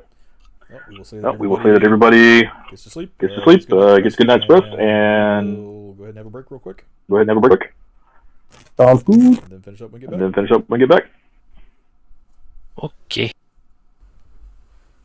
Hey, Bert, I just saw you've been drinking this whole time. You might need to make a conscience.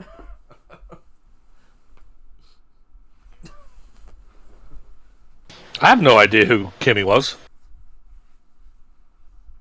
That's true. I wasn't there.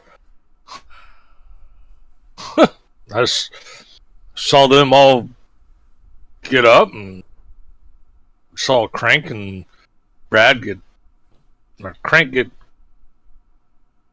Tom Bar talking to Kimmy.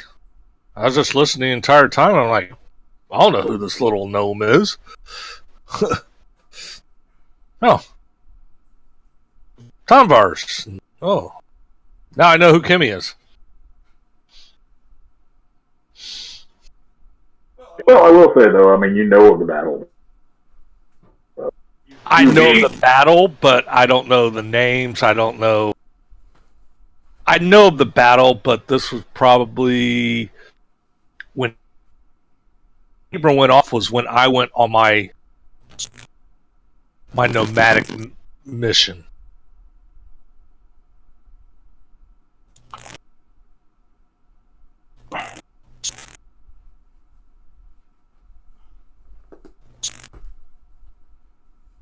Yeah, basically on your own vision quest. Right.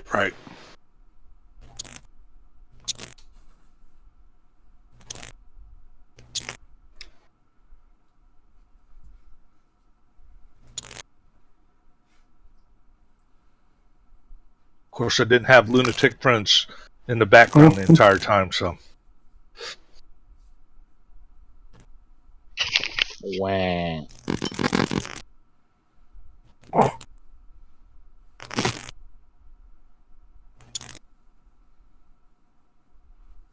But I am now 105 Bassi points away from mastering Black Mage. Have you been CPing this entire time? No, we stopped. We stopped an hour ago. Uh-huh. No, seriously. Being now. Oh, I know.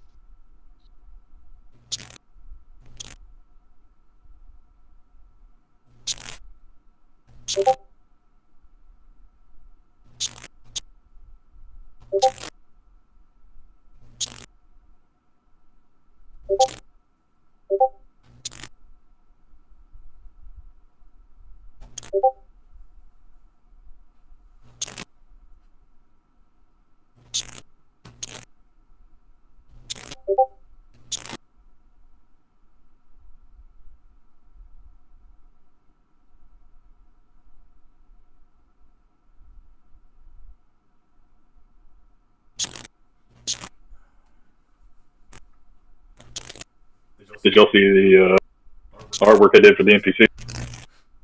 Yeah, it was good. A lot of fun. A lot of fun stuff with those.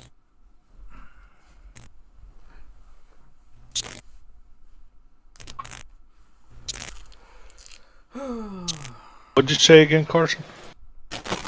For the NPCs. Oh, the artwork? Yeah. All right, we got everybody back. I'm here. I'm here. Yid's ready to fight. Let's go. Trying to move it along. Nice down. No. It's been very roleplay heavy. I am. am.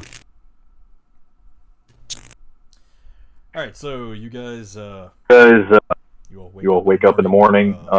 Everybody got a very good night's rest. You start packing things up. You start packing things up. Okay. Brig makes you all breakfast, and Percy Percy slips you all a little bit of alcohol. On your trip. You all notice though that Jenks It's having too good of a time. It's alright.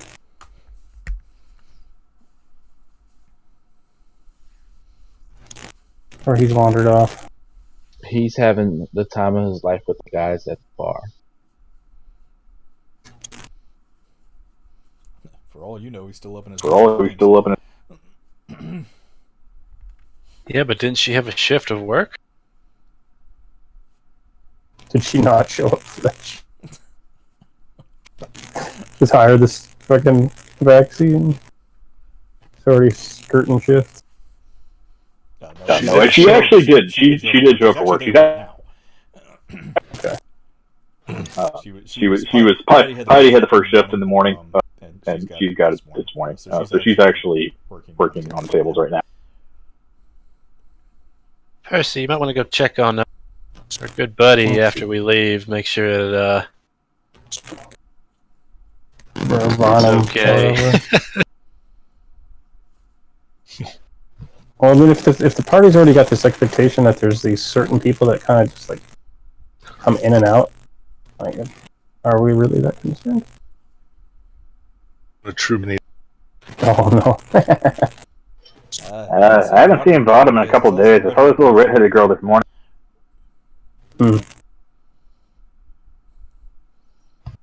Don't know who she is.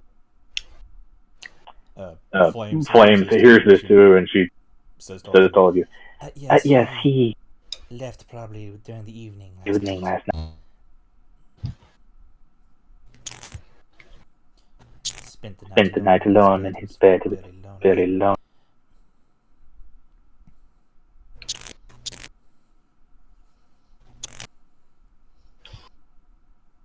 Well, there you go. Don't know where he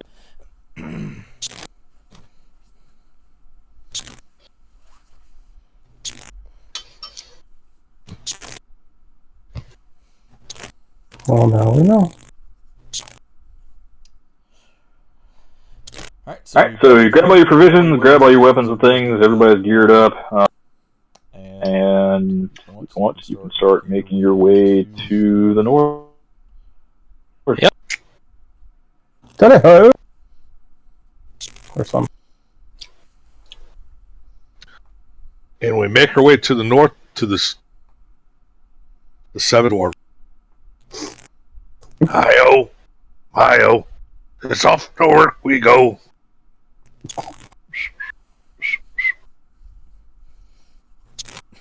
Flint, we don't have enough booze for this. Cranks. Not enough who's in the world for that one. Please tell me you're not going to be singing the whole time. Yeah.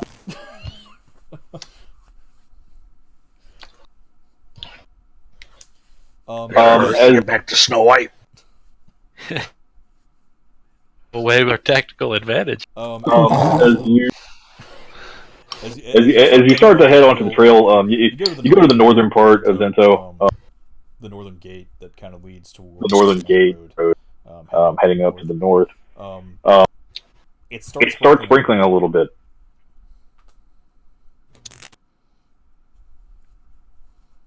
Is it rain? It is rain. Okay. It starts raining low as you guys start heading out on it. It does make things a little bit muddy, but not too bad. The road fairly well maintained, especially this close.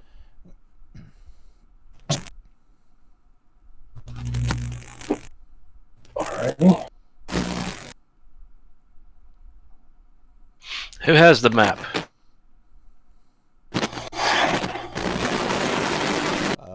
Does anybody actually have any survival?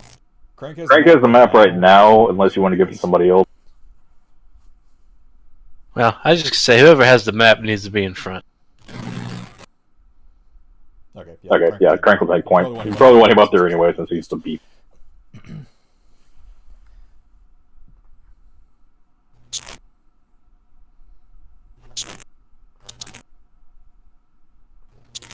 Voila! Let's go. That doesn't sound like light rain. Sounds like a damn monsoon. The rain does start picking up as you guys travel. Oh yeah, that's quite a bit of rain.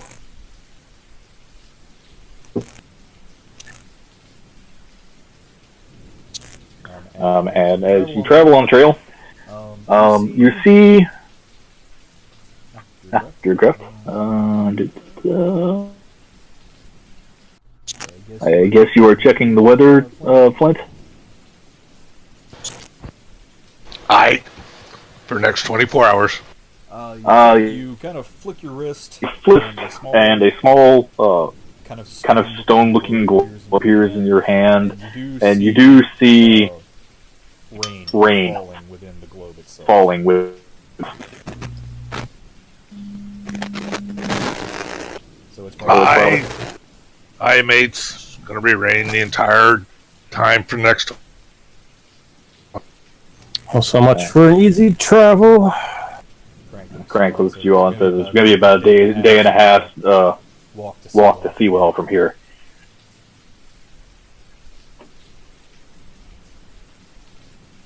Thonvar will tuck himself into the automaton. Okay. Pop the hatch. Pop the hatch. Batten down the hatches for a muddy walk. That's not fair.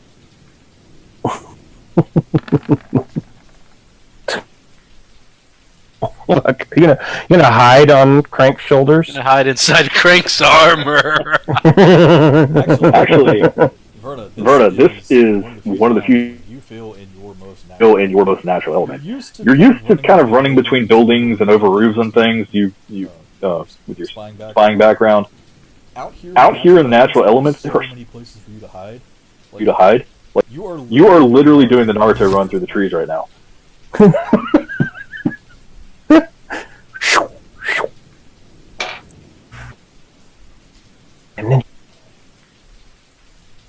You are just hopping from branch to branch with no problem whatsoever.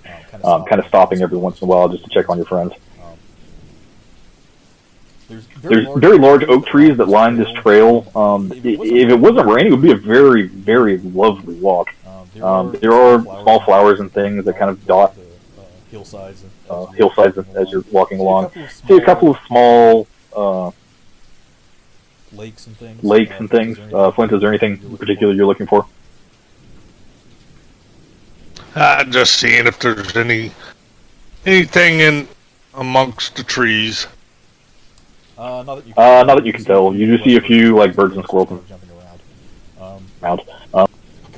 Couple more bumblebees that are kind of flitting all over the place. Kind of makes you smile a little bit. The trail starts getting a little bit more muddy. Everyone's boots, shoes, or claws if you don't wear shoes start getting caked with mud.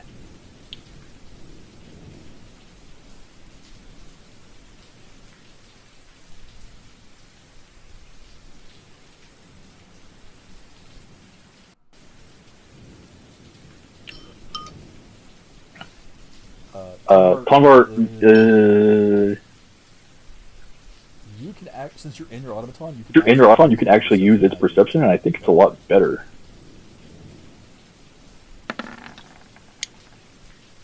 Yeah. Especially for audio, it's got the arcane sensors upgrade. Right. So it can hear things that I probably wouldn't be able to hear. And that also means that you do not get disadvantage because it's raining. However, Verta, you need to reroll because you rolled a 1. Goddamn hob.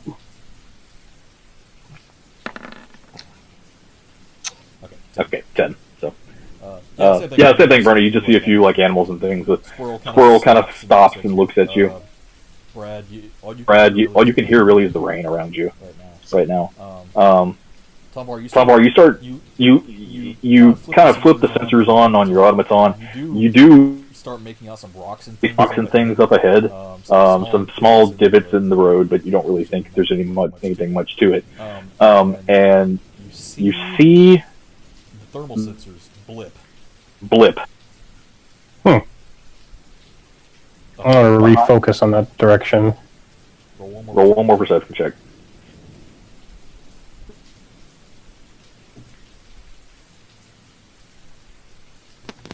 I will say you guys have been walking for about half a day now.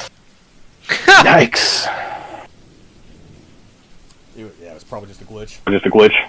I'll tap the dial a little bit and be like, I'll have to investigate that one later.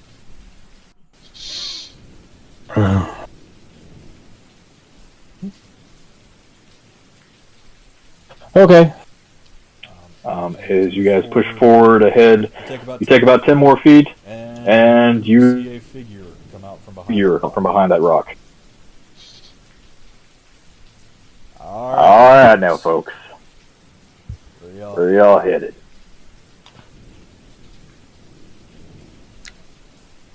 And who exactly are you? Name Don't matter.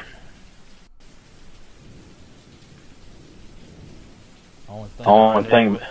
Our name doesn't matter to you either. And our direction is not any of your concern either. You are correct on both points. Go ahead and empty out them sacks. Let's see what you got.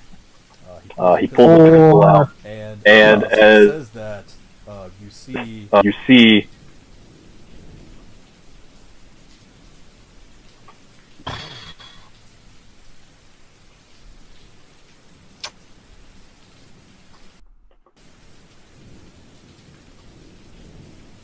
The lag is what I'm seeing. What we see is people.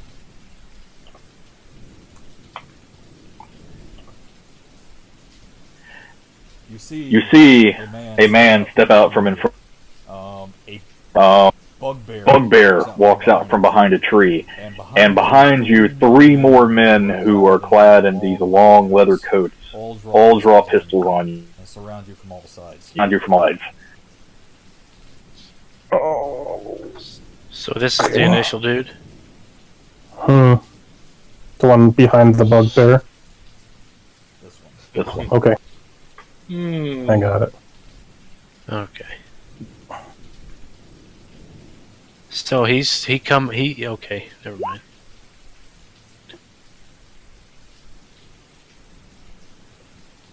Automaton is failing me on his. I have not said. Oh, okay. Fair enough. Alright, open them sacks up. Open See them. what you got. Sack.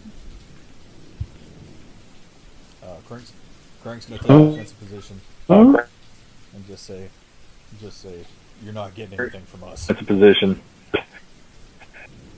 You might want to rethink this particular shakedown, fella.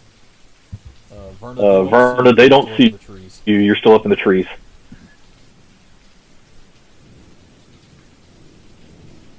Alright. Something goes down. We don't have our face character in the group, so this might not go well, but you might want to read this particular strip. Well, y'all been the first ones we've had come through for days. We're getting a little bit hungry. So, what you're gonna do? What? Empty your pockets. We're gonna take your shit, we're gonna jump your and we're gonna asses in a grave. back.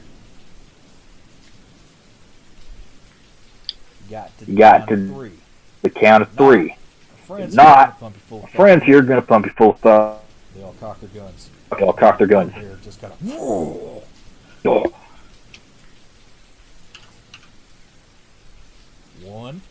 1, 2.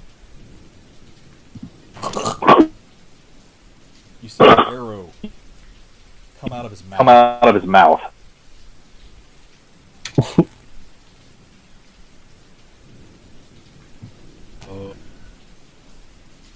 He drops to the ground. You see more arrows fly out from the turning the bugbear into a pincushion.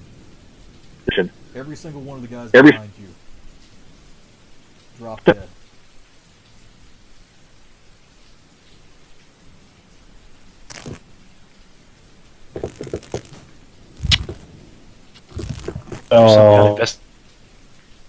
Something? Do we need to be?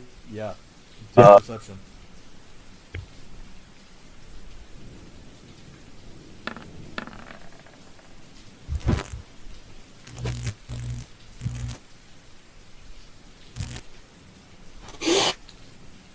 Tonbar. Scans. Tonbar, Brad will start hearing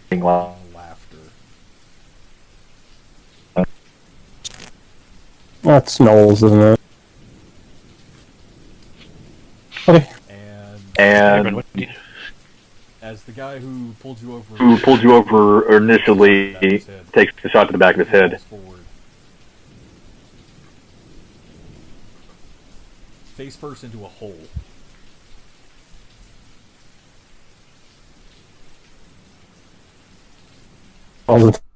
Is that they all the same? I'm gonna try and toss that.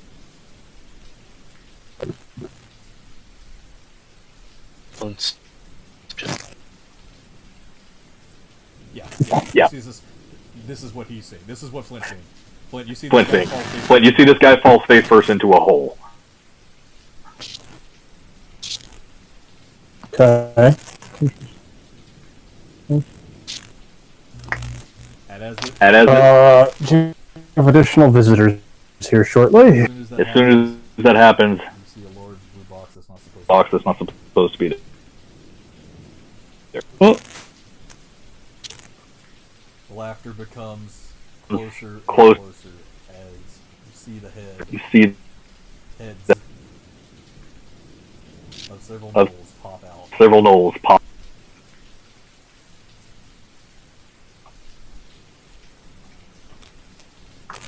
Okay. Surrounding you on all sides. EJ.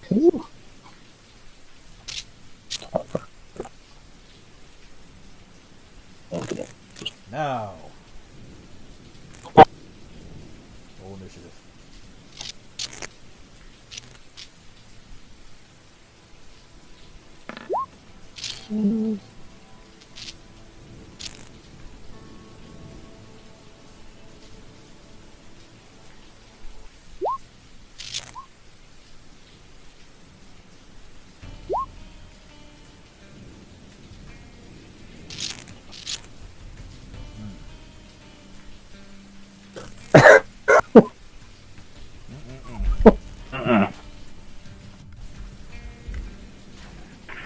Okay.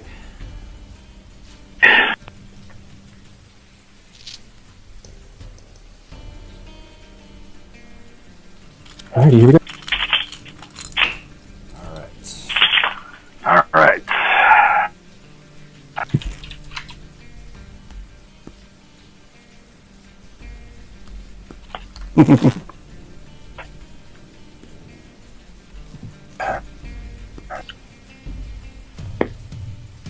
What's going on? Yeah. He's trying to make this ahead. Is it? It's probably not working. Yeah. But I can turn it off. You can turn it off. It looks like I'm Big glitch is something. Big glitches.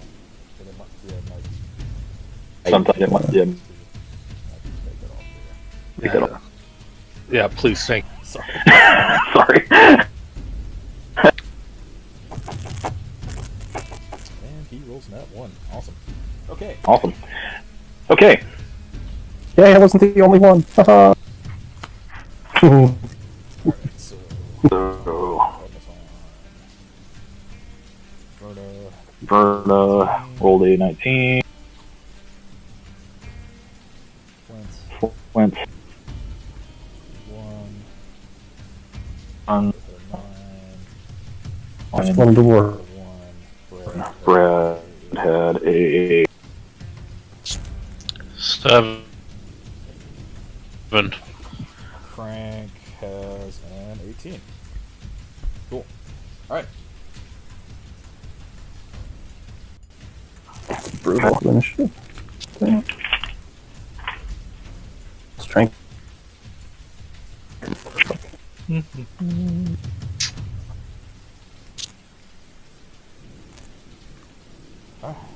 Okay. Alright. First. All right. First is Flint.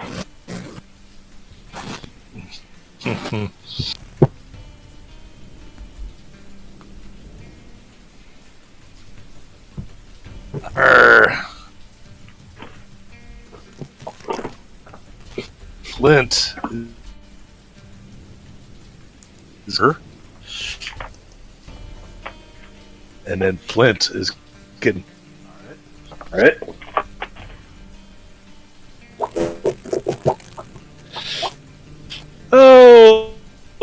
try that out. Oh my, a classic.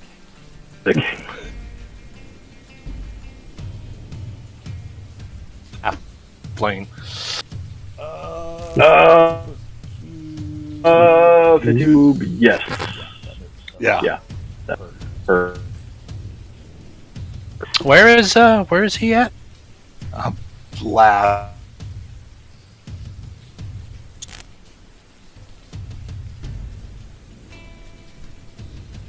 I was just looking for your character.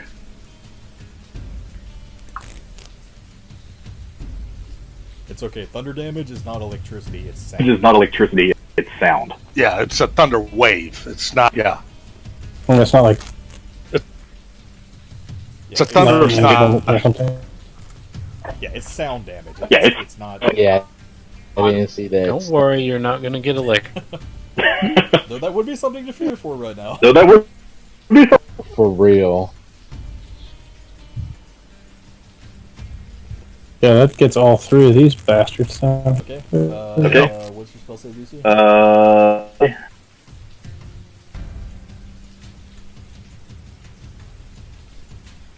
14. Okay. That passes. That fails. that failed. That matches. So that fails. So that failed. Okay. Okay. This one is going to pass. These other two Is- are not. So So they take.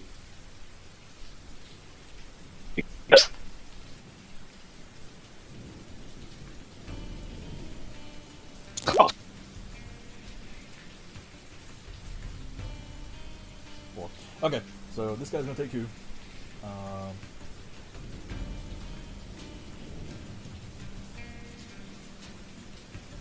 Jesus. These 2 are gonna take 4.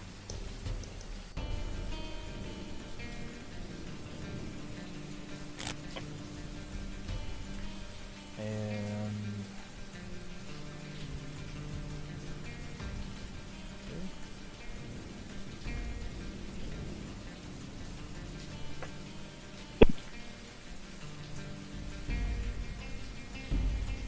From me.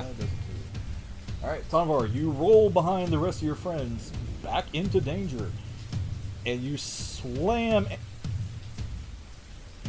No, he doesn't. Tavor, you On a successful save, the creature takes half as much damage and isn't. roll behind. Yeah, and it, Save, the creature takes. So Yep. you see this trick that Abram showed you a long time ago. You take Amberhorn and you kind of do a dwarf roll back behind all these gnolls and you slam it into the ground, and this thunderous Gnoll, boom and you- shoots out. These gnolls go flying. The one in the tree just kind of hangs on kind of digs his claws into the tree and hangs there as long as he can. But the other 2 get knocked away from you. Looked like they took a little bit of damage from that. Next up is Verna. Boom! You are stealthed at the moment.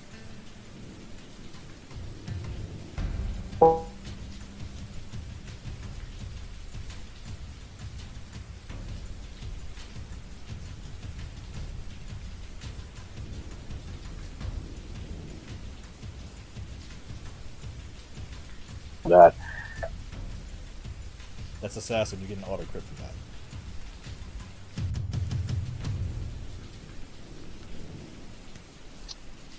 Do you want to poison your dagger before you do this?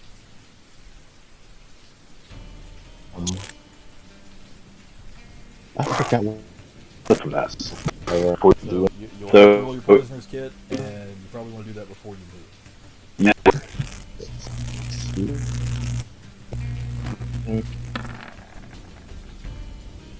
Yeah, you get it on there, no problem. You take one of your little vials of venom. Yeah, you get it on there. Coat it onto your Out and coat it on your rapier.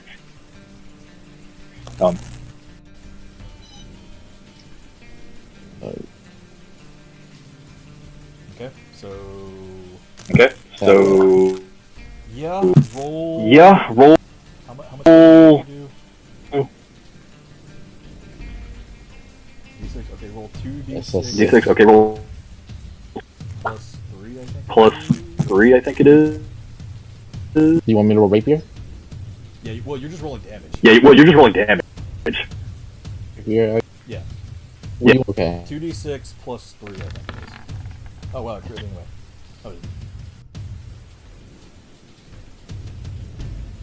Oh, just roll 2d6. 2d6, because it's auto crit. So you get 2d6 on that. 2d6. Okay, so 5. Now roll your poison damage. Poison damage was 1d8. 8.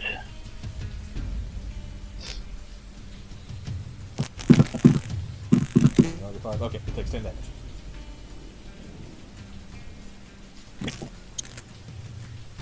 All together? Total. Yeah, total. It takes 10. Okay. Bernie, you fly out of the Bernie, you fly out of the trees. Landing behind Noel, who just got knocked off his feet. As it's being thrown into you, you take your sword and just kind of shoulder. You can hear the poison hissing a little bit. Jabs into him. Noel is not looking very good right Noel is not looking very good. You still have your bonus action.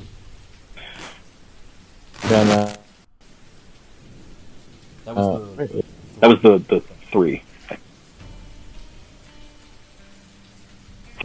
Dex plus for damage should have been a 3. I think. So, 15. Well, no, he rolled a 2 plus a 3 on that first 2d6. Wait. The 2d6. Oh, right, no. Yeah, it's 13. 6. Yeah, it's 13. It's 13. Okay, you're right. So I don't mean to rule or anything. I just want to make sure. I'm not good. Okay. Yeah, and I was like, yeah. I'm gonna move. Okay.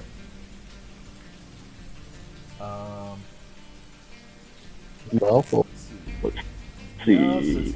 Yeah, since he was not expecting that, that was a surprise attack, so you do not have to disengage. Another 10 feet. So you won't be able to get behind Crank, but you. But he can occupy. He can occupy. Yeah, he can. You can do that. You can occupy the same spaces. And Yep. 22. Yep. You get in your favorite spot. And these guys. re-stealth. No idea. The Knoll just kind of. The Knoll just kind of. He is confused as to what's going on here. On here. Let's see. This guy here, he's going to move forward. Knolls are not very small. He's going to take an aim at Crank. At Crank.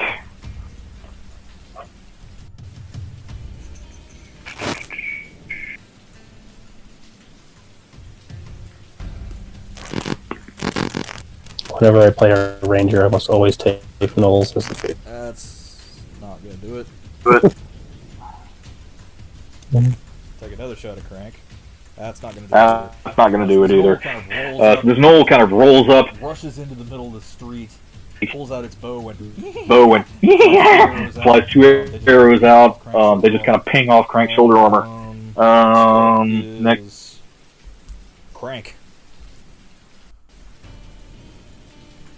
I've forgotten what he can do.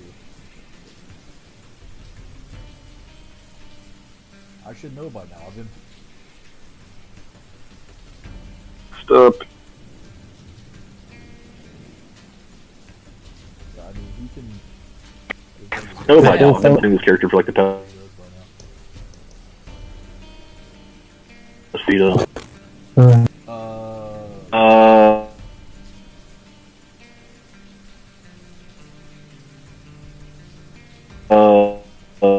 Okay. You see Crank's arm open up again, where the shield back in. You see what looks like electricity building at the base of it. He is going to fire Is off going to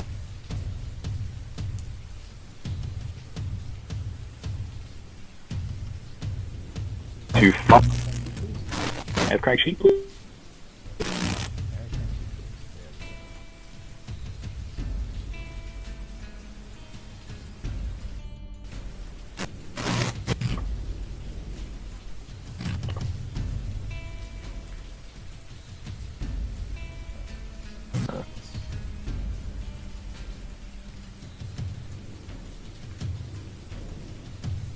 fire chromatic orb off at this guy. And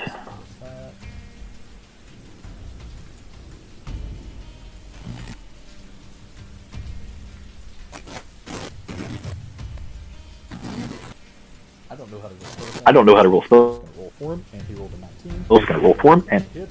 So 3d8. so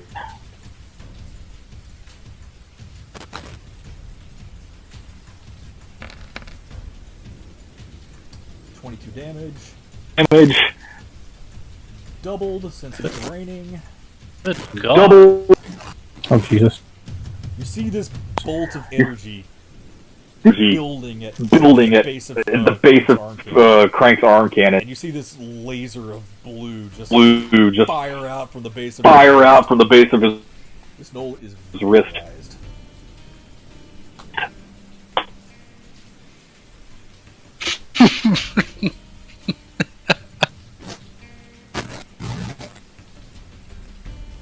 Gone. It is just Gone. It is He's just not gonna it's just gone, and he's not going to move. He's going to sit there. Good God, man. a little bit.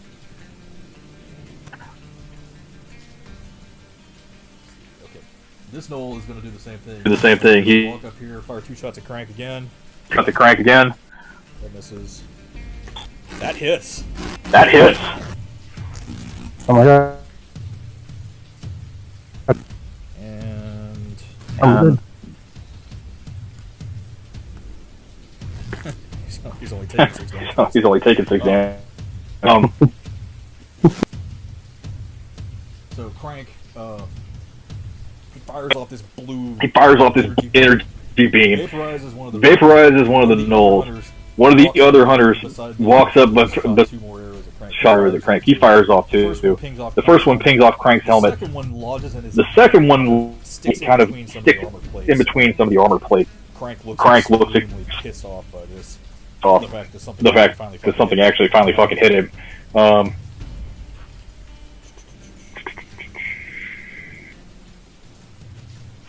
So So 4 is 4 is dead.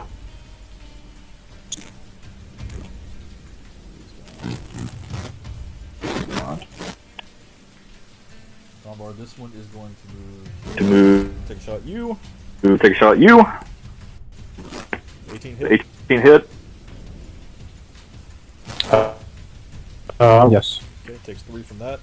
23. Yes, 2 misses. Another Gnoll drops out. Another Gnoll drops out from behind the trees. Boom, boom, fires 2 arrows. One kind of pings off. 2 arrows. One kind of pings off the shoulder armor again on your automaton. The other one gets lodged kind of in the gears on the arm.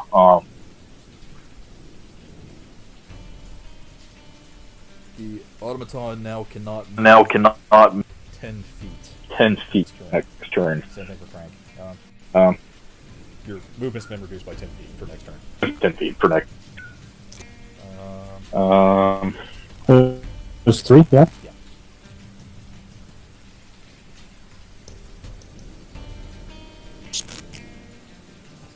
Here, and it's going to make a bite attack against you, Tonvar.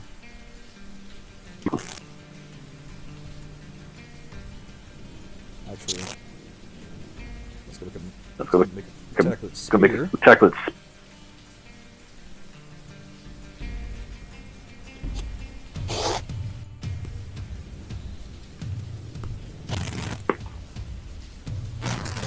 And 11 misses and an 8 misses, I'm assuming. and an 8 misses. Yeah. So So this knoll drops out of the tree. So this knoll drops out of the tree, and it just goes stab, stab, and can't even hit the legs of your. This guy's a really bad shot. This one, it looks very injured. Very. It's kind of bleeding profusely. It's kind of bleeding.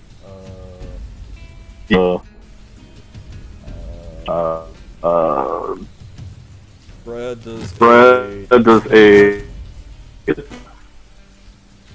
Huh?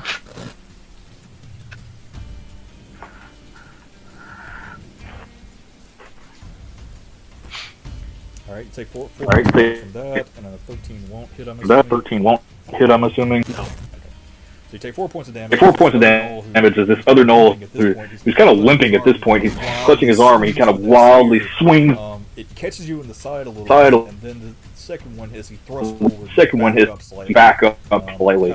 Kind of using the alcohol that's slushing through your sway backwards a little bit. But he did connect.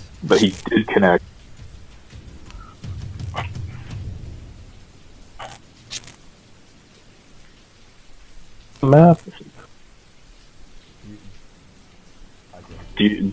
I can't if you want to. Get off the map until I decide to get out of the automaton.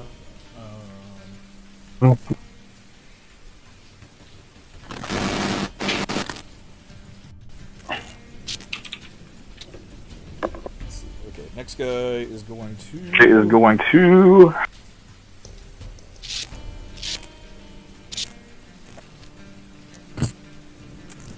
Coming to you, Brad, and he's going to make. That's a crit. What did you say? I didn't hear you. First hit's gonna crit. First hit's gonna crit. So you're gonna take 10 points of damage. You're gonna take 10 points of damage from that. Oh my god. I'm so sorry. Oh my god. I'm so sorry. That's another crit.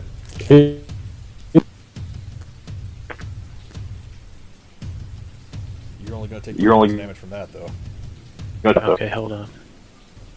Must have done something weird, so it'd be 30.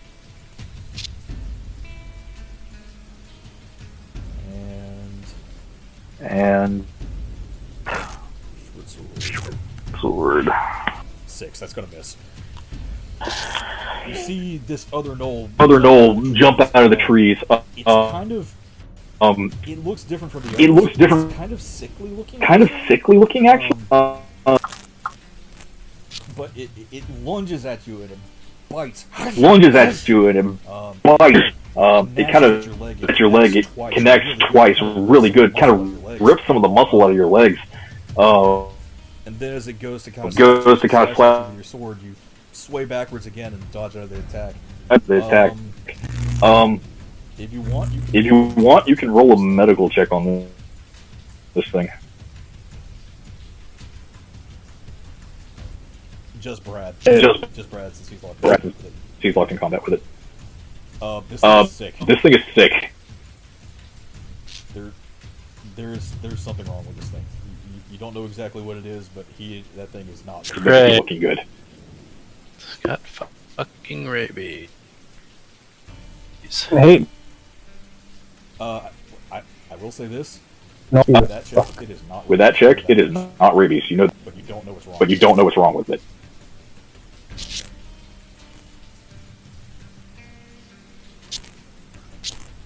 But your wounds do seem to be kind of festering a little bit.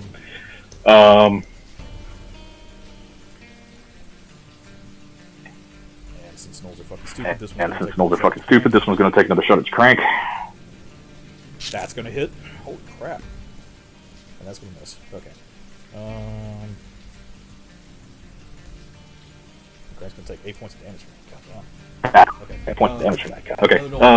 Another knoll jumps fires 2 more arrows at Crank. This time one of them hits kind of in his and the other one pings off his chest. Crank really is messed up right now. He can't move. You see this and you feel like you You feel like he's doing his usual thing that he just kind of stays in place to protect you guys anyway. But he looks like he's stuck. But he looks like he's stuck.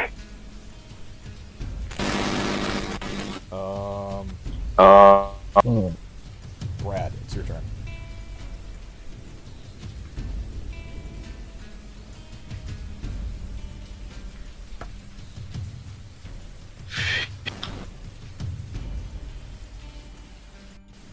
I am going to do this to these two. Okay. Okay.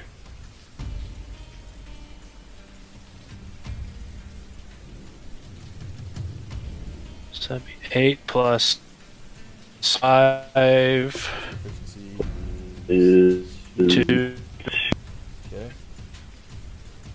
6. Well, they gotta make a 15. Well, they gotta make a 15 save first. That's gonna fail.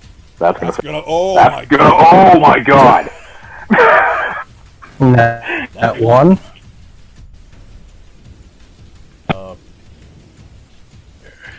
Just light some noise. Brad, you kind of sway past these guys. Line yourself up in front of them. Take a big Take a big swig from your gourd. Just So, what would that be? What is that? 2 plus that's 10. That'd be 2. Yeah, plus 50. no. The 15 is No, the, no. The That's 15 your save DC. yeah. The 15 The 2d6 is the damage. is the damage. Con plus proficiency bonus. The D. Yeah, no, the 2d6 is the actual damage. This is the actual The damage. other part is the save.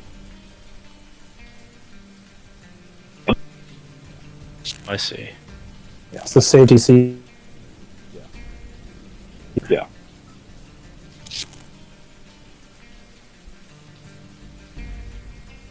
Okay.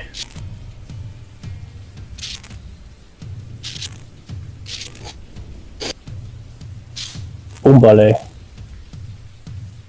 So 2d6 damage. So 2d6 damage.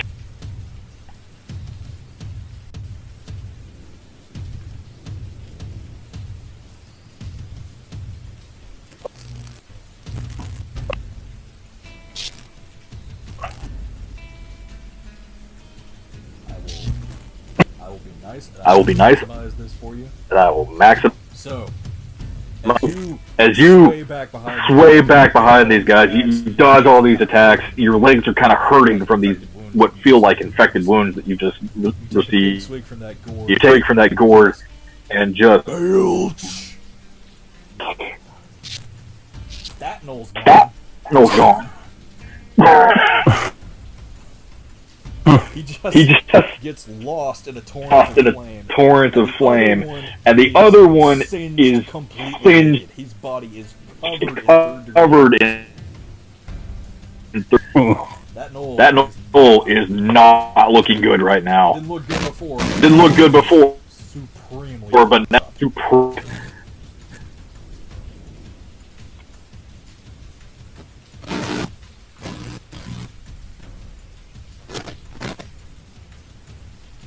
Alright. Alright, Tonvar. Convar.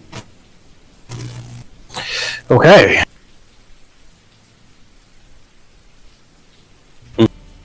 Oh, that's not what I wanted to do. What's wrong?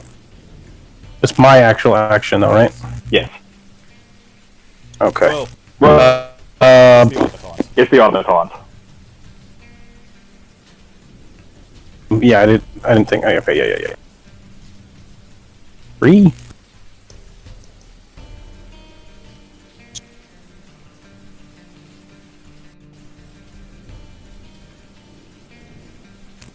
Attack the nearest. That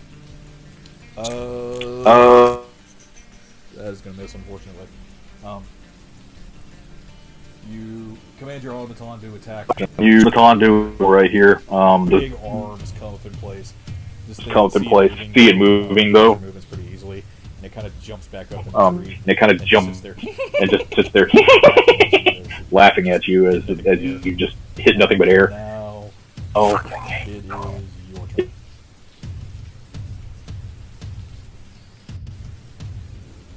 yeah.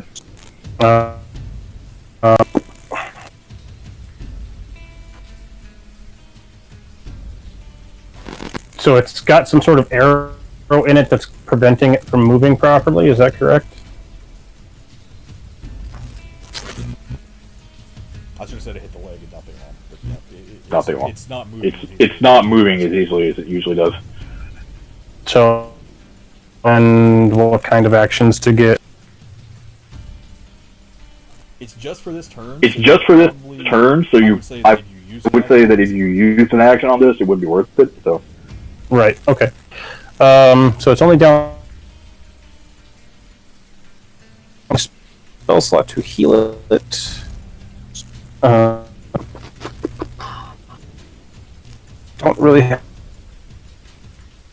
Yes.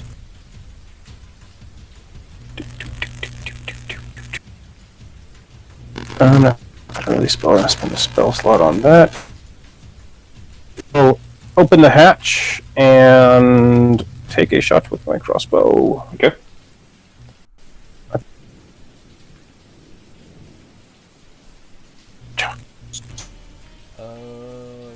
Let's see. The one that you can.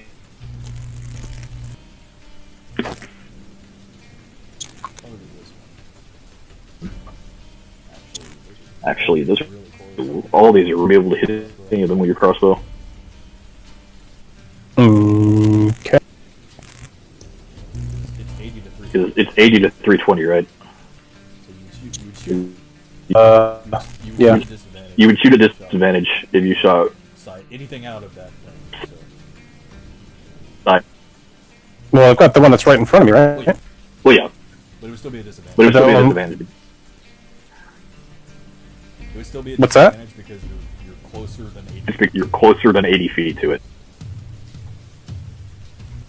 Wait, what? Is that how that works? Yeah. Yeah. I think anyway. I'm pretty sure that's how it works.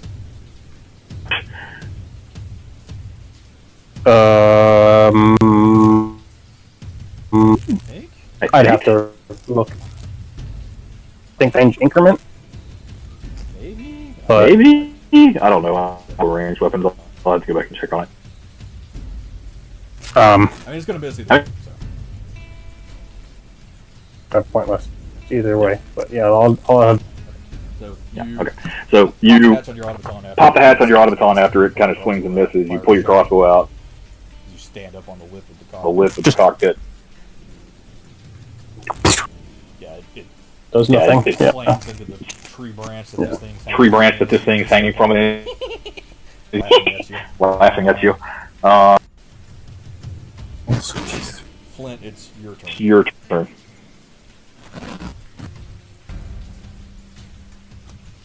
Let's see what Flint's got up. What kind of trickery? Ugh.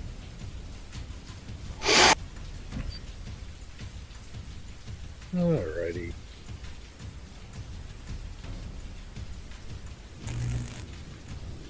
Da-da-da.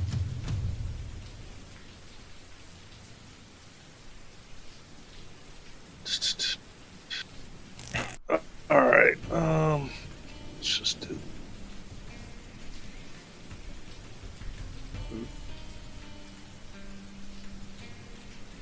Dude, right in front of me. You said he's up in a tree? Yeah, he's kind of hanging low in the tree branch. Low in the tree branch. Oh. He's not that high up. Okay. How do we say we were going to? That. Okay. Then we do that. Oh! Shit. Then we do that. Okay.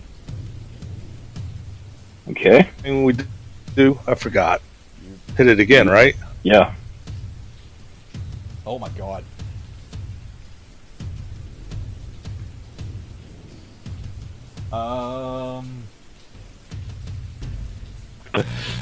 Because it will. Because it will. No, you're not gonna have to. No, you're not gonna. Your spell damage to the hit, right? Since you're using load. Yeah. Okay. Yeah. No, you don't even have to. You're gonna have to because average spell is. Right. Okay. Yeah. No, you don't even have to. Tomar, You see this knoll that's kind of like on its ass. All right. Flint. Wait. Yeah, Flint. You Flint. see? Yeah. This Flint. is This knoll that's on its ass laughing at Tomar right now up in a tree. Tomar right now. You move your little dwarf legs as fast as you can. Move your fast. You hold Amberhorn Hold over your Am- head. As you do, these spikes kind of grow out from the horn. These amber-colored spikes grow out all over the staff. As you just kind of The staff. boom, swing it, Boom, swing it, and hit the branch that it's on. the knoll this, and it falls down. And it falls down, and then you give it a huge batter up, give it a baseball huge swing, and baseball knock swing, the and thing's fucking knock head the clean thing off off. mid-air before it even hits the ground.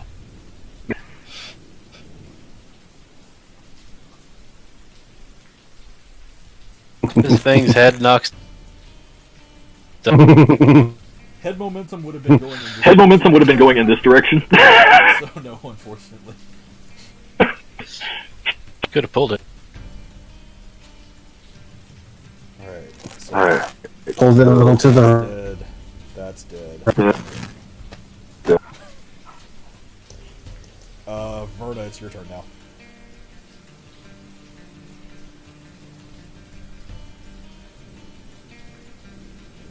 Alright. I am. Has Which one? Yes, it has. Which one? this one. Yeah. And this one too? Yeah.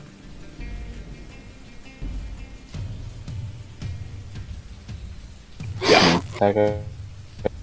Attack it. Okay. You won't get sneak attack on it. Won't get sneak attack on it because nobody's near it. Nobody's engaged with it.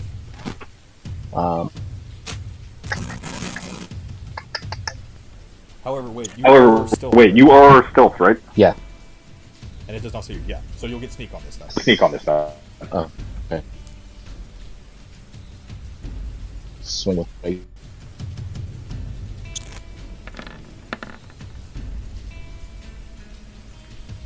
Now what? Okay. Two, Yeah, roll your sneak attack. Yeah, roll your sneak attack. 2d6. And roll your poison one. And roll your poison 1d8.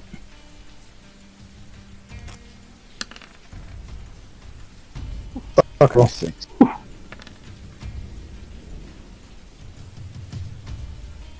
So Here's the D8. 8, 7, Hello. 16. 20. Fuck it. So you kind of you slide out from under Crank. you slide out. See this knoll. Like you see, trying to hide behind. you could try behind a tree trunk. You walk up You behind it. It has no idea. it has you're there, no idea you're there, and you just shink. and you just Shove your rapier through its neck. peer through its neck. It starts gurgling, hissing in its hissing, and throat. You pull it out. it just slumps over in front of you. Getting that.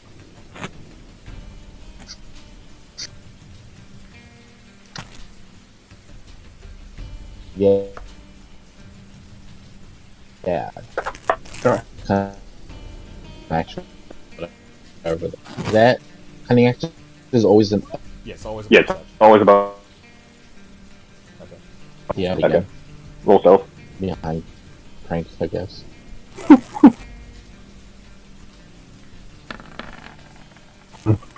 Basically. You do make this very lovely kill. However, you slip a little bit in the mud. You slip a little bit in the mud. Steps are visible. You're Take it.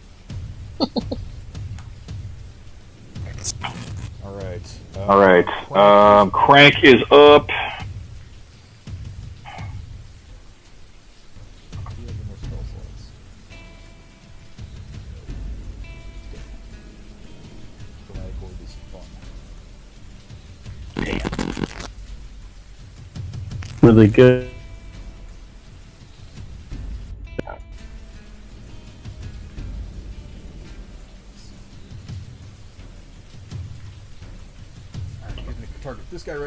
target this guy right here. And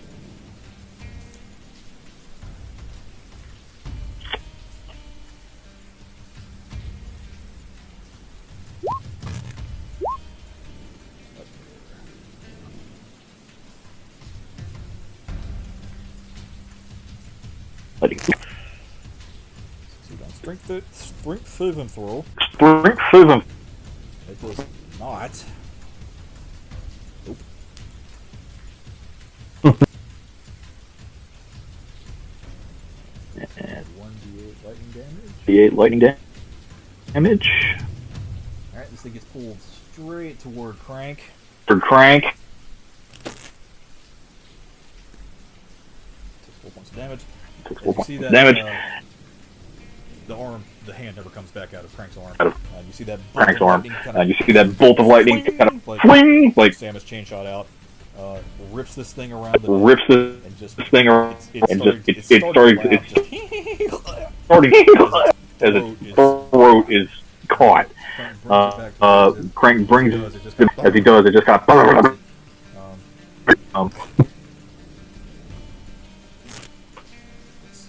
Looks like it took some damage, but it's still not completely down. Completely down. Okay. It's still alive. That alive.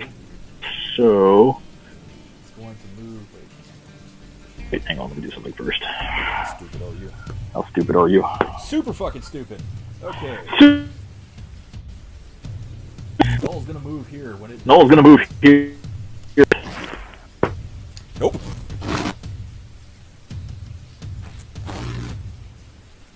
That's a... Yeah. Yeah. Yeah. Falls into a hole. Falls into a hole. You hear that? You see this? You hear that? All of you see this all in front of you. It just kind of. Just kind of. Because it falls down into the hole. As it falls down into the hole, and you hear. Inside, as you hear this very sickening shunk, and then silence. And it's silent.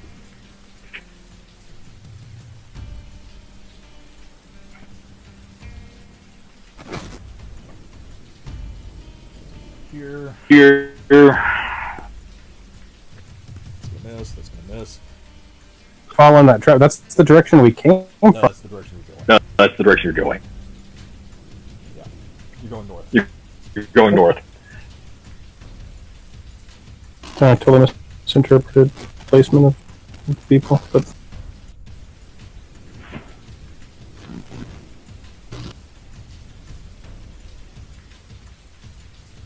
So yeah, his So yeah, friend sees this. his friend sees this and just kind of he looks down at the hole. He points at the hole and he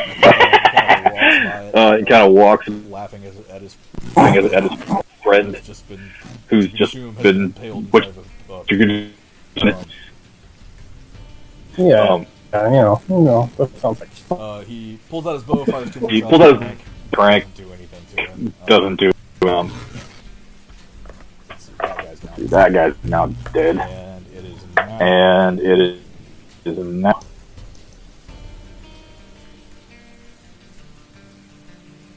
Brad's turn.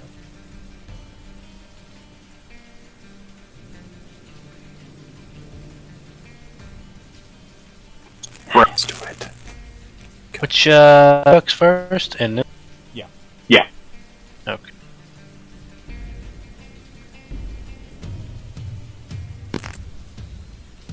Obviously, it's on this guy. So you'll actually roll your thunder chucks twice because of the added effect, unless you want to use martial arts. to use a martial arts attack. I do. Okay. So you pull this new weapon. pull this new- from the Ed Brothers And and just kind of whip it the around. knoll kind of The knoll kind out of the way, though. ducks out of the way though as you swing these nunchucks in front of it. Swing Then around you with the back, swing around with the back catch it upside the head with that spike in your foot. foot. You blind its right eye. This thing is covered in third-degree burns. It's now missing an eye. It's already sick from what you can tell. It's still standing. Still standing.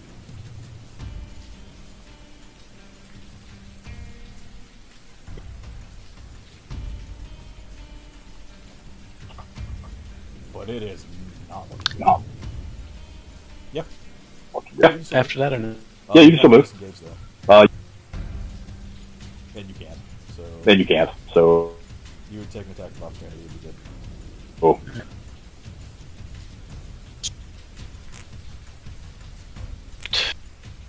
But it is also blind and It is so also you have disadvantage. have you can do it if disadvantage. you So want. you could do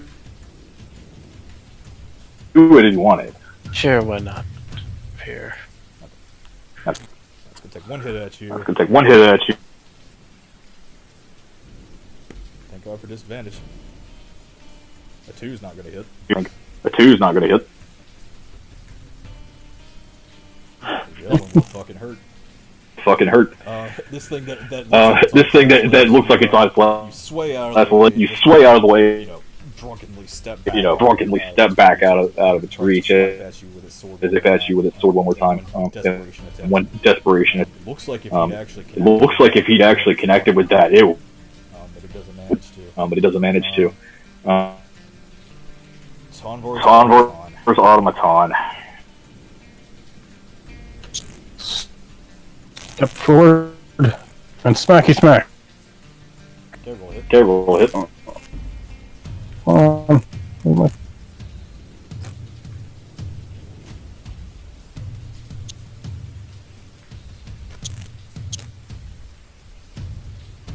Jeez. Damn. Yeah, no good. You walk up to this thing and just kind of And well. just kind of swing at it again. swing at It it kind of kind but of not connects, Really, it just kind of knocks but him over. knocks him a over a little bit, get a but clean hit. It just kind of pushes him a little bit. a little bit. Okay. Let's see. Let's see. That thing's still alive, so So, it's going to attack you. Tonvor, it's going to attack you. That's not gonna hit. Hit. That's not gonna hit. Hit. That's not gonna hit either.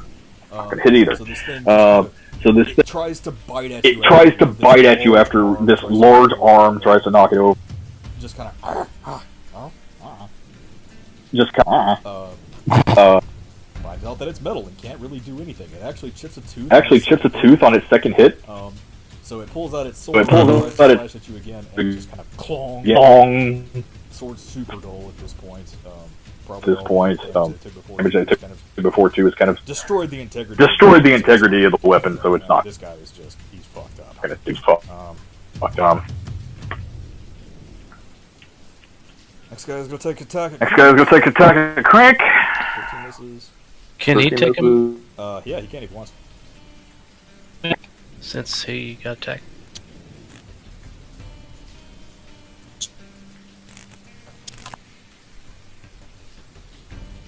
I have no. I rolled it. Yeah. It's not It's rabies. not It is definitely something that you've never seen. something that you've never seen before. It looks like it is deteriorating this thing from the inside to go berserk. Good to know. But this is something different. But this is It's not something different. It's not anything you've ever seen before. I'm going to keep the hatch closed fighting off.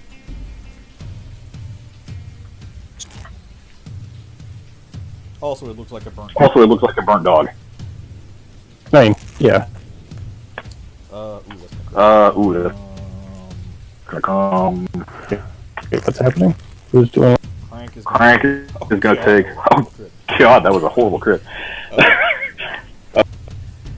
This guy is going to attack Crank again.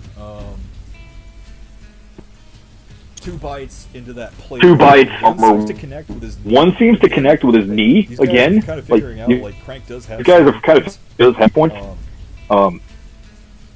And he manages to hit. And he manages to hit once and kind of rip some of the like the quote unquote arcane muscle out of his knee. arcane. But the other 2 hits But don't seem to do the other 2 hits don't seem to do anything. Like he's just kind of like raging on it, trying to bite it again, trying to slash at it, not doing anything else. This guy is going to take a shot at Brad. 13's gonna miss. Thing's gonna miss. 15 is going 15. to hit.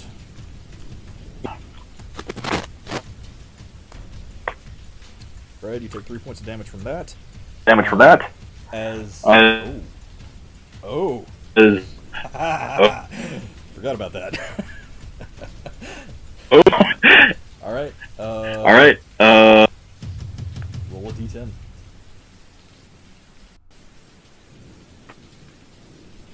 Plus your dex mod. Plus your level. dex mod plus your. How do you forget about deflect Look, man, missiles? it makes things more interesting. Plus, it's an all. Fucking stupid, so I don't know. Yeah. All right. All right. This null laughs at you and fires an arrow at your face. Dumbass. You catch it midair. Do you want to throw it back? Throw it back. All right. Roll to hit. All right. Roll it. What do I need to roll? Roll a d20. Roll a d20 plus your dex mod. Proficiency though, so it would be +2 as well. Yeah, +2. So that would be D8 one. or what? Oh, yeah, 3. Sorry.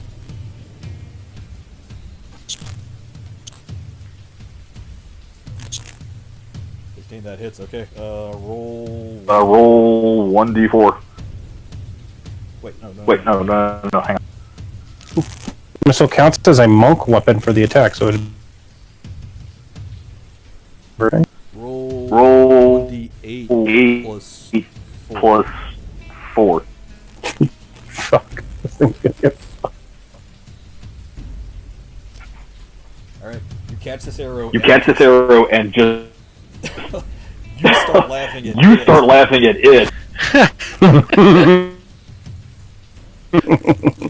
And throw this thing back. Lands in its eyeball. Lands in its eyeball. Just blinding people left and right here. Yeah, I know. What is this? Yeah, no. Kind of poetic for Brad to be doing it, honestly.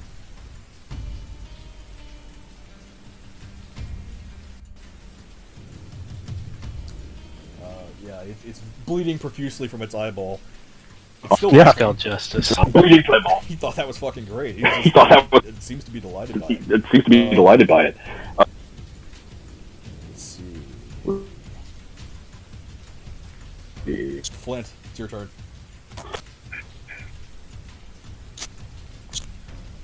Wait. Flint. Yeah. Oh no, yeah, it would be Tomvar. No, yeah, the Tomvar. Sorry. Forgot about So can I use my action to attack with the automaton since I'm using it as a? Yes, because it is a. Yeah, I have to do a separate. You can use your action to use it as an attack.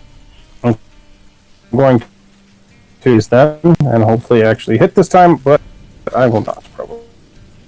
Yes, no. Can I use my own? Its attack. I'm just commanding it to attack using my act. Right. Miss. This.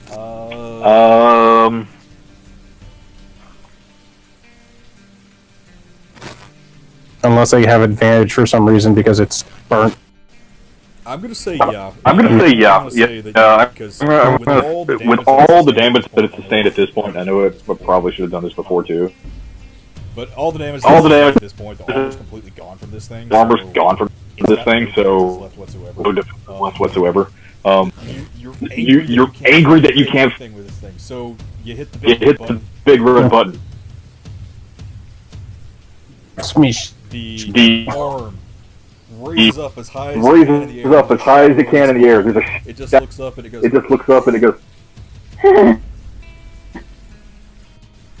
Boom! This thing gets turned into paste. Pile drives it into the ground.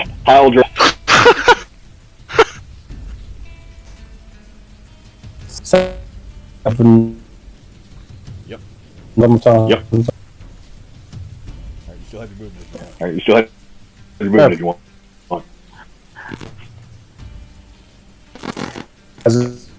Yes. Yeah. Okay. I need this.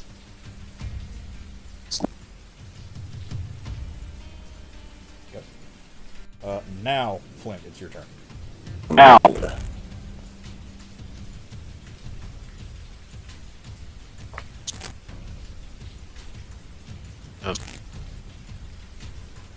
Sure.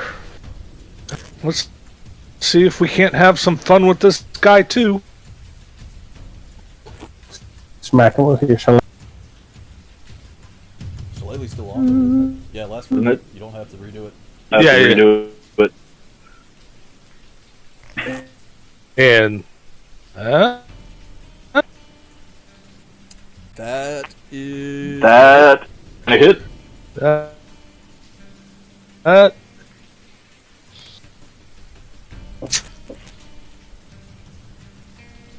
Yeah, don't even have to. Yeah, don't even have to. He does. Yeah.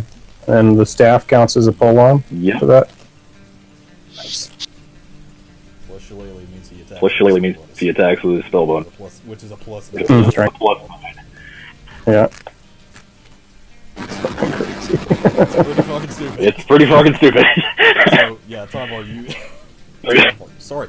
Flint. God, I've been calling God, him I've been Tom, calling him Abraham, calling him Alright. Convo. Flint, you... Flint, kind of you kind of march all over these bodies that's just these kind of bodies. piling up in front of you. Just kind of like, oh, excuse me. just kind of like, oh, excuse me. Just Oh, step from the hill. step from the hill. You Jump up on this rock and jump and bring Amberhorn over your head and do a flying leap. do a flying leap. Let out your mightiest... Let out your dwarven war cry Dwarven war cry. as you bring the Bring the spike Amberhorn down on this thing's head. out on this crushing thing's it head, into its crushing it into its body.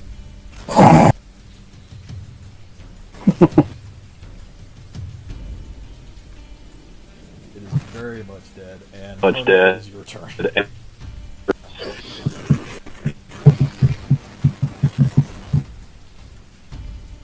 Want someone left? Yep. You sound so Do I get a sneak attack off of it? Yes, you do. Here. Yes, you do. Alright, roll hit with Alright, advantage. we're going. Alright. 16, that hits. Alright, now Roll sneak, roll. Roll.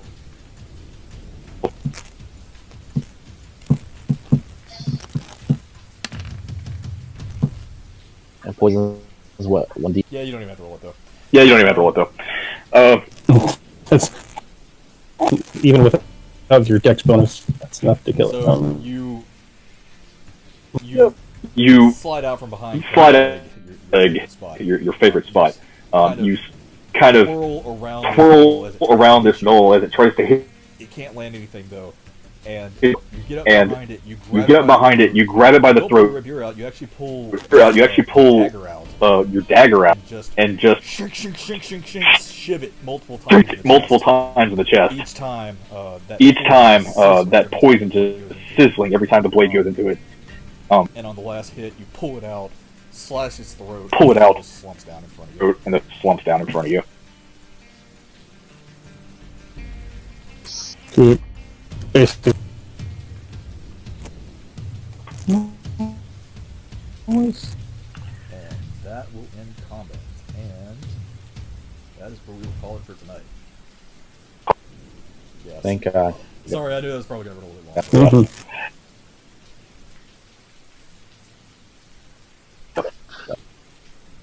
Interesting touch.